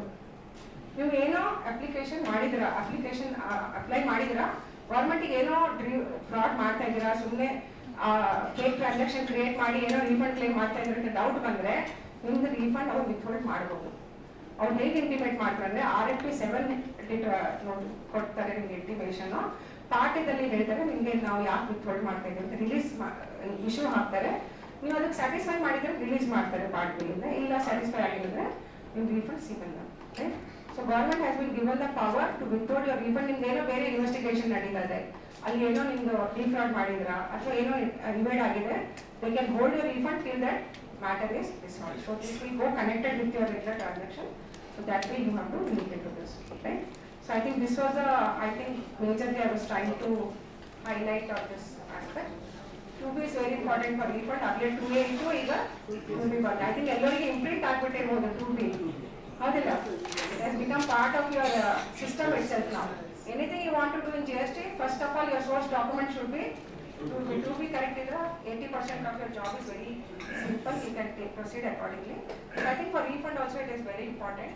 Documentation is important. I just want to bring it. Please read the provisions, read the amended value, read the updated circulars. For example, there was one circular where they said that your exports should not be more than 1.5 times of your domestic supplies. ಅಂತ ಎರಡು ವರ್ಷ ಮುಂಚೆ ಒಂದು circular ಬರ್ತಿತ್ತು, ಈಗ ಮೊನ್ನೆ ಏನೋ withdraw ಮಾಡಿದ್ದಾರೆ. ಬಟ್ ಆ ಥರ ಎಲ್ಲ ಇದ್ರೆ ನೀವು ಅದಕ್ಕೆ ಓದ್ತಾ ಇರಬೇಕು, so that it will help you out whenever you are calculating your export value ಅಂತ ಹೇಳ್ತೆ. ಆಮೇಲೆ FOB ವ್ಯಾಲ್ಯೂ ತಗೋಬೇಕು. ನೀವು ಕ್ಯಾಲ್ಕುಲೇಷನ್ ಮಾಡಿದಾಗ ಸ್ಪೆಸಿಫಿಕ್ ಆಗಿ ಬಂದಿದೆ, you have to take FOB value and not your actual export value ಅಂತ ಅದರ ಸರ್ಕ್ಯುಲರ್ ಇದೆ. So whenever you are calculating your refund you have to apply your FOB value. So ಈ ತರ ನಾವು circular amendments notification section I think we have keep our self updated, especially ರೀಫಂಡಿಗೆ ತುಂಬಾ amendment ಆಗ್ತಾ ಇರುತ್ತೆ. So I request you to go through all those amendments before you are applying for the refund. So if you apply correct refund, you will have a less chance of paying your interest and penalty, because if you claim wrong refund, you will end with the payment of interest and penalties unnecessary. So you have to be very calculative, very planning. You should have proper planning before applying for refund. Just don't apply to apply refund, right? So I think this is what I can say for the topic which has been allotted. If there is anything else you think I have to add it up, please let me know. Or any question is there, I am open for the, or any of your practical issue, please. Yes, sir. Export incentives. Yes, sir. How many days claim option? Export incentive. That depends on advance authorization ಇದ್ರೆ EPCs ಇದ್ರೆ ಅವರು time ಬರೀತಾರೆ ಅದರಾಗೆ. ಆ declaration ಅಲ್ಲಿ ಬರೀತಾರೆ ಅವರು ಎಷ್ಟು ಟೈಮ್ ಪೀರಿಯಡ್ ಅಂತ ಹೇಳಿ. ಆ ಬೇಸಿಸ್ ಮೇಲೆ ನೀವು ಕ್ಯಾಪಿಟಲ್ ಗೂಡ್ಸ್ ಇನ್ಸೆಂಟಿವ್ ಇದೆ ಅಥವಾ ಇನ್ಪುಟ್ಸ್ ಇನ್ಸೆಂಟಿವ್ ಇದೆ, ಆ ಥರ ಅದರಾಗೆ ಸರ್ಟಿಫಿಕೇಟ್ ಅಲ್ಲೇ ಬರೀತಾರೆ ವ್ಯಾಲಿಡಿಟಿ ಅಂತ. Export remitted duties and taxes and export production scheme. ಅದು EPCs ಹೇಳ್ತಾ ಇದ್ದೀನಿ ನಾನು. Regular exports. ರೆಗ್ಯುಲರ್ ಎಕ್ಸ್ಪೋರ್ಟ್ಸ್ ಇದೆ. Claim ಮಾಡೋದಕ್ಕೆ 2 years. 2 years. Yeah. 2 years from the relevant date. Madam, suppose IEC del status ನೋಡೋಣ ಪೇ ಮಾಡಿ. Huh? ನಮ್ಮ IEC ಅಲ್ಲಿ ಡೆಲ್ ಸ್ಟೇಟಸ್ ಇದ್ದಾಗ ಈ ಸ್ಕೀಮ್ಸ್ ಎಲ್ಲ ಸಿಗುತ್ತೆ ನಮಗೆ. ಅದು ಕಸ್ಟಮ್ಸ್ ಅಲ್ಲಿ ನೋಡ್ಬೇಕಾಗುತ್ತೆ. ನಿಮ್ಮ ಕಂಡೀಷನ್ಸ್ ಫುಲ್ಫಿಲ್ ಆಯ್ತಂದ್ರೆ ಅಲ್ಲಿ ಸಪ್ರೇಟ್ಲಿ ಅಪ್ಲೈ ಮಾಡಬೇಕಾಗುತ್ತೆ DGFT. ಮೇಡಮ್ ಅದು ಅಮ್ನೆಸ್ಟಿ ಸ್ಕೀಮ್ ನಲ್ಲಿ ನಾವು ಮಿಷಿನ್ ನ ಮಾಡಿದ್ದು ಡ್ಯೂಟಿ ಇದು ಮಾಡಿರ್ಲಿಲ್ಲ. Pay ಮಾಡಿಲ್ಲ. So, ನಾವು ಅಮ್ನೆಸ್ಟಿ ಸ್ಕೀಮ್ ಡ್ಯೂಟಿ ಪೇ ಮಾಡಿದೀವಿ. ಡ್ಯೂಟಿ ಪೇ ಮಾಡಿದ್ಮೇಲೆ ಅವ್ರು ನಮ್ಗೆ ಇನ್ನೂ ಡ್ಯೂಟಿ ಡಿಸ್ಚಾರ್ಜ್ ಸರ್ಟಿಫಿಕೇಟ್ ಕೊಟ್ಟಿಲ್ಲ. ಓಕೆ. ಬಟ್ ಇವಾಗ ಅದು ಡೆಲ್ ಸ್ಟೇಟಸ್ ಅಲ್ಲಿ ಇದೆ. ಹೌದೌದು. ಸೊ ಇದರಿಂದ ನಾವು ಈಗ ಎಕ್ಸ್ಪೋರ್ಟ್ ಮಾಡ್ಬೇಕು. ನಾವು ಎಕ್ಸ್ಪೋರ್ಟ್ ಮಾಡಿದಾಗ can we take the export benefit? ನನ್ನ ಪ್ರಕಾರ ತಗೋಬಹುದು. ತಗೋಬಹುದು. Yes, yes. The only certificate is pending. Otherwise it has been accepted. It is accepted. You can take it. So we can take it and And please make one more application with respect to authority that we have made. we have written mail Yes, everything. that Through is. Kasi also we have Yes, written. yes, yes. And ivaga GST wherever we purchase locally, so that we can take an exemption. Yes. GST exemption. Exemption ಇಲ್ಲ, refund claim ಮಾಡಬಹುದು. Refund. Input tax credit ನೀವು ಏನು pay ಮಾಡಿದ್ರೆ Right, sit down. then you can take it as a refund of your input tax credit which are eligible for your exports, or you can take the refund of IGST paid on your exports. ಎರಡು, one of the method you can do it. Any one. Any one. One is, there are two options. Export with LUT. Export with LUT ಅಂದ್ರೆ there is no tax on exports. Okay. So whatever inputs credit you are having, that you can take it as a refund, right? Second option is, you are charging output tax on your exports. You can take the refund of taxes what you have charged on your exports. That is called as rebate. So one of them you can take it. But other one we have to pay. Yes. Pay it and take refund, or claim the refund of your inputs. I think it is advisable to go for LUT. Wherever LUT is not, then only you go for with payment actually. But ಏನಂದ್ರೆ ಇದ್ರಾಗೆ input and input services ಸಿಗುತ್ತೆ with LUT ದಲ್ಲಿ. With payment of taxes ಅಲ್ಲಿ ಸ್ವಲ್ಪ capital goods credit ಸಿಗುತ್ತೆ. So that is what you have to plan it accordingly. Which one is benefit? What are your inward supplies? You have to tax plan it accordingly, right? Import export ಮಾಡಿದಾಗ basic custom duty claim ಮಾಡಬೇಕು. ಇಲ್ಲ ಇಲ್ಲ ಇಲ್ಲ. No refund of custom duty. Refund of only GST taxes. Drawback ಏನೋ ಇರ್ಬೋದು, but not refund under GST. Sir, any other questions you want to ask? ನಮ್ದು actually GCCಗೆ supply ಮಾಡ್ತಾ ಇದ್ದೀವಿ. ಲಾಸ್ಟ್ ಅಕ್ಟೋಬರ್ ಇಂದ ಬರೀ ಇಂಡಿಯನ್ ಪ್ರಾಡಕ್ಟ್ಸ್ಗೆ ಮಾತ್ರ ಅವ್ರು ಏನ್ ಮಾಡಿದ್ರೆ ಆಂಟಿ ಡಂಪಿಂಗ್ ಡ್ಯೂಟಿ 42.5% ನಮ್ದು ಆಂಟಿ ಡಂಪಿಂಗ್ ಡ್ಯೂಟಿ. ಅದೊಂದು ಸ್ಟೋರಿನೇ ಬೇರೆ ಇದೆ ಸರ್. ಅದು ನಮ್ದು ಆ ಥರ ಇದ್ದಾಗ ನಮ್ಮ ಟೋಟಲ್ ಬಿಸ್ನೆಸ್ ಈಗ ಡ್ರಾಪ್ ಆಯ್ತು. I think this we have given a suggestion. ಇಲ್ಲ, ಅದಕ್ಕೆ ನಮಗೆ ಅಲ್ಲಿ ಏನ್ ಹೇಳ್ತಿದ್ದಾರೆ ಕಸ್ಟಮರ್ಸ್, ನೀವು ಇಲ್ಲಿ ಅಪ್ರೋಚ್ ಮಾಡಿ ಇಲ್ಲಿಂದ ರೀಟೇಲ್ ತಗೊಳಕ್ಕೆ. I think this we can bring up to the government, sir. There are few products that are having the anti-dumping duty. ಅದು ಕಡಿಮೆ ಇಲ್ಲ ಮೇಡಮ್, ಅದು ಹೌದು, I know it's a huge impact. 42% ₹100 ಅಂತಂದ್ರೆ 140 ರೂಪಾಯಿ ಆಗುತ್ತೆ. ಕೆನಾಟ್ ಕಾಂಪ್ಲೀಟ್ ದ ಮಾರ್ಕೆಟ್ ಅಂದ್ರೆ Yes. Total business drop I think this you can bring it as suggestion. This will help actually. We ಅದು are also- particularly SLI batteries ಅಂದ್ರೆ cost segment ಬ್ಯಾಟರೀಸ್ಗೆ ಈ ತರ ಮಾಡಿದ್ದಾರೆ. ಅದು UPS ಇನ್ವರ್ಟರ್ ಸೋಲಾರ್ಗೆ ಮಾಡಿ ಮಾಡ್ತಾ ಇಲ್ಲ, ಹೌದು. ಎಸ್ಪೆಷಲಿ ಇದು ಮಾಡಿದ್ದಾರೆ. ಸೊ ಅದಕ್ಕೆ ತಮ್ಮ suggestions No, I think we have taken this to the government actually. We have Okay. to other association that ಇದು ತುಂಬಾ anti-dumping because few of our entities are also suffering this. So we have brought this, let us see. If they bring out and if they reduce that, it will help actually. Even when they want to levy, let them levy 10%, 15%, not 42%. Yes ma'am. ಅದು China band ಆದಾಗ ನಮಗೆ ಎಲ್ಲ order ನಮಗೆ ಬರುತ್ತೆ. ಇಂಡಿಯಾದಲ್ಲಿ ಅಷ್ಟೊಂದು order ತಿಂಗಳಿಗೆ 10 container order ಇತ್ತು. Okay. ಈಗ ಸಡನ್ ಆಗಿ ರೇಟ್ ಹಾಕಿದ್ಮೇಲೆ ಎಲ್ಲ ಬಿಸ್ನೆಸ್ ಹಾಕಿ Sir, problem. target based. So ಅದಕ್ಕೆ ಒಂದು Sure, sure. Okay. Anybody else? Yes. Madam, 2 years back ಶ್ರೀಲಂಕಾಗೆ ಎಕ್ಸ್ಪೋರ್ಟ್ ಆಫ್ ಗೂಡ್ಸ್ ಮಾಡಿದ್ದೀವಿ. Okay. Due to country financial crisis ಆ ಕಂಟ್ರಿಯಿಂದನೇ ಫಂಡ್ಸ್ ಯಾವುದು ಔಟ್ಸೈಡ್ ಕಂಟ್ರೀಸ್ಗೆ ಕೊಡಬಾರ್ದು ಅಂತ ರೂಲ್ ಮಾಡಿದ್ದಾರೆ. ಹೌದು. ಈಗ ನಮ್ಗೆ ಅದರಿಂದ GST ಇಂಪ್ಲಿಮೆಂಟ್ ಪ್ರಾಬ್ಲಮ್ ಆಗುತ್ತಾ ಅಂತ 2 years ನಮ್ಗೆ ಅಮೌಂಟ್ ಬಂದಿಲ್ಲ. ನಾವು export of goods with LUT without payment of tax ಮಾಡಿದ್ದೀವಿ. ಈಗ ಅವ್ರಿಗೆ ಇನ್ನೂ ದುಡ್ಡು ಬಂದಿಲ್ಲ ಬಟ್ ನೀವು ಬರುತ್ತೆ. refund apply ಮಾಡಿದ್ರಾ? ಇಲ್ಲ ಇಲ್ಲ ನಾವು ಮಾಡಿದ್ರೆ you cool. Refund ಮಾಡಿ, refund ಏನು claim ಮಾಡಿಲ್ಲ? ಇಲ್ಲ ಇಲ್ಲ ಸೊ ಆಕ್ಚುಲಿ ಅದು ಫುಲ್ಫಿಲ್ ಆಗಿಲ್ಲ ಅಂದ್ರೆ IGST ಕಟ್ಟಬೇಕಂತ ಹೇಳಿದ್ದಾರೆ. But anyway export of services ಗೆ ಕಂಡೀಷನ್ ಇದೆ. ಎಕ್ಸ್ಪೋರ್ಟ್ ಆಫ್ ಗೂಡ್ಸ್ ಗೆ ಏನೋ ಆ ತರ ಕಂಡೀಷನ್ ಇಲ್ಲ that you should realise in foreign exchange. But ಏನು ಹೇಳಿದ್ದಾರೆ, if you don't realise then you have to pay IGST ಅಂತ ಹೇಳಿದ್ದಾರೆ. But we will But this is a realise specific exception ಇದ್ರೆ you can bring out to the government that because of this reason we are not able to realize. So once that condition is fulfilled, they will consider that issue. Thank you. Sale Yes. of This is a company. Yes, I will just attend. Yes. sale of ITC reverse ಮಾಡಬೇಕು ಅಂತ ಮುಂಚೆ ಎಲ್ಲ ಇತ್ತು ನಮ್ದು 1819 ಈಗ ಆಮೇಲೆ ಅವ್ರು amendments ತಗೊಂಡು ಬಂದಿದ್ದಾರೆ ರೂಲ್ 42 ದಲ್ಲಿ that it is not forming part of exam supply ಅಂತ ಹೇಳಿ. ಅದು ಜುಲೈ 2022 ಇಂದ ಅಪ್ಲಿಕೇಶನ್ ಇದೆ ಅಂತ ಇದೆ. ಇಲ್ಲ ಅದು ಆಕ್ಚುಲಿ ನೀವು ಟ್ರೈ ಮಾಡಿ ರೆಟ್ರೋಸ್ಪೆಕ್ಟಿವ್ ಬಟ್ ನಮ್ಮ ಪ್ರಕಾರ ರೆಟ್ರೋಸ್ಪೆಕ್ಟಿವ್ ಟ್ರೈ ಮಾಡ್ಬೋದು. We are interpreting as retrospective but government is taking it as A prospective actually because it is an amendment in the rule, so it is a clarificatory nature. Wherever clarificatory nature you should take retrospective. So that way you interpret it and take it up. LC ಕೊಟ್ಟು ನಾವು ಮಾಡ್ತಾ ಇದೀವಲ್ಲ. Yes. LC ಕೊಟ್ಟು One second, shall I take this question? Sir? I take. Yes. This is a company in Bangalore. They are importing from the France. Sir, can you just use a mic and mic, sir? Can you hear? Yes, sir. Now I am able to hear. This is a company from Bangalore. They are importing from France, some fabric. That fabric after landing here, they come to know that there is some fault in it. Now they are asking us to correct it in Bangalore and then give it to the SEZ company. Now to billing from the third party of the correction, the billing has to be done. These SEZ people they are asking to bill it to the France people itself. So how this? I am a third person. One company has got LUT with the same import company. We are working with them. Apart from that, if I get it done from outside, how to claim and how I can invoice to the France company. What is your contract with the France company to the, I think I have to look into your contractual terms in that. This is it. Yeah, I understand, but what is your contractual term with the France company and SEZ company we have to see? How it is structured with the France company and your? Advance payment. Advance, Payment or okay. some 60 days something it will be there. Okay. The checking may be problem or some defects. So you are doing only repairs in India? You are doing some processing in India for that product? Yes. For Now that- this is a company.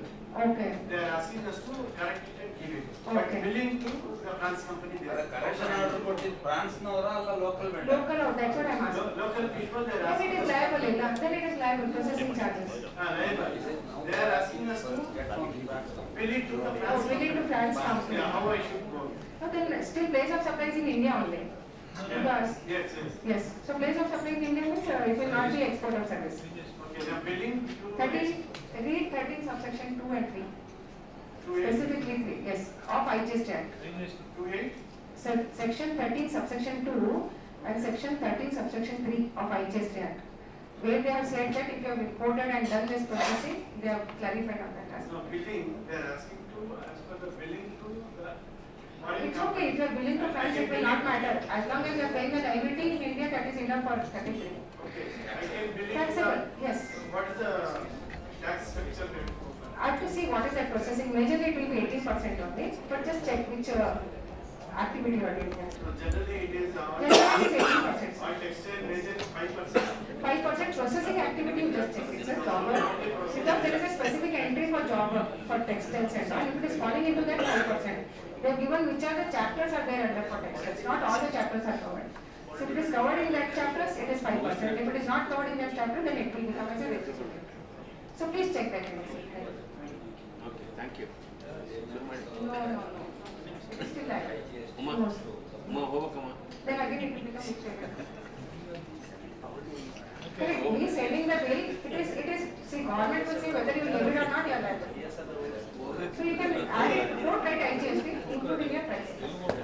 Including your price, don't show it as GST. I think all the questions and queries I are take your clear. offline. Okay, we conclude the program. I request the panel chairman of Washington to just submit a vote of thanks. I think ಈ program ಇವತ್ತಿನ program ನಮಗೆಲ್ಲ ಉಪಯೋಗ ಆಗಿ ಅಂದ್ಕೊಂಡಿದ್ದೇನೆ. Useful ಆಗಿದೆಯಲ್ಲ? Yes, sir. Madam ನನಗೆ contact ಮಾಡಿದಾಗ ಒಂದು just 10 hours 12 hours ಅಷ್ಟೇ ಇದ್ದಿದ್ದು. ಲೆಟ್ ಮಿ ಟ್ರೈ ಅಂದ್ರು, ಬಟ್ ಅಷ್ಟೊಂದು ಪ್ರಿಪೇರ್ ಆಗಿ ಇಷ್ಟು ಚೆನ್ನಾಗಿ ಪ್ರೆಸೆಂಟೇಷನ್ ಕೊಟ್ಟು ನಮ್ಮೆಲ್ಲ ಅರ್ಥ ಆಗೋ ಥರ ಹೇಳಿದ್ದಾರೆ. First of all I would like to thank Justice Christopher, because ಇಂಥ ಡಿಪೇಂಡ್ ಮಾಡಿದ್ದೀನಿ.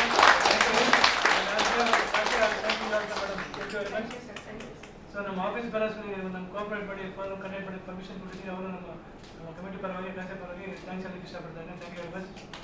ನನ್ನ committee members, council members, special invitees and other guest are here, ಅವರೆಲ್ಲರೂ ನಮ್ಮ ಕಾನ್ಸೆಪ್ಟ್ ಪರವಾಗಿ ಥ್ಯಾಂಕ್ಸ್ ಹೇಳ್ತಾ ಇದ್ದೀನಿ. ಮತ್ತು ನಮ್ಮ class staff thank you very much. On behalf of CASIA and CASIA members, we thank panel chairman to organize this program. Thank you. Thank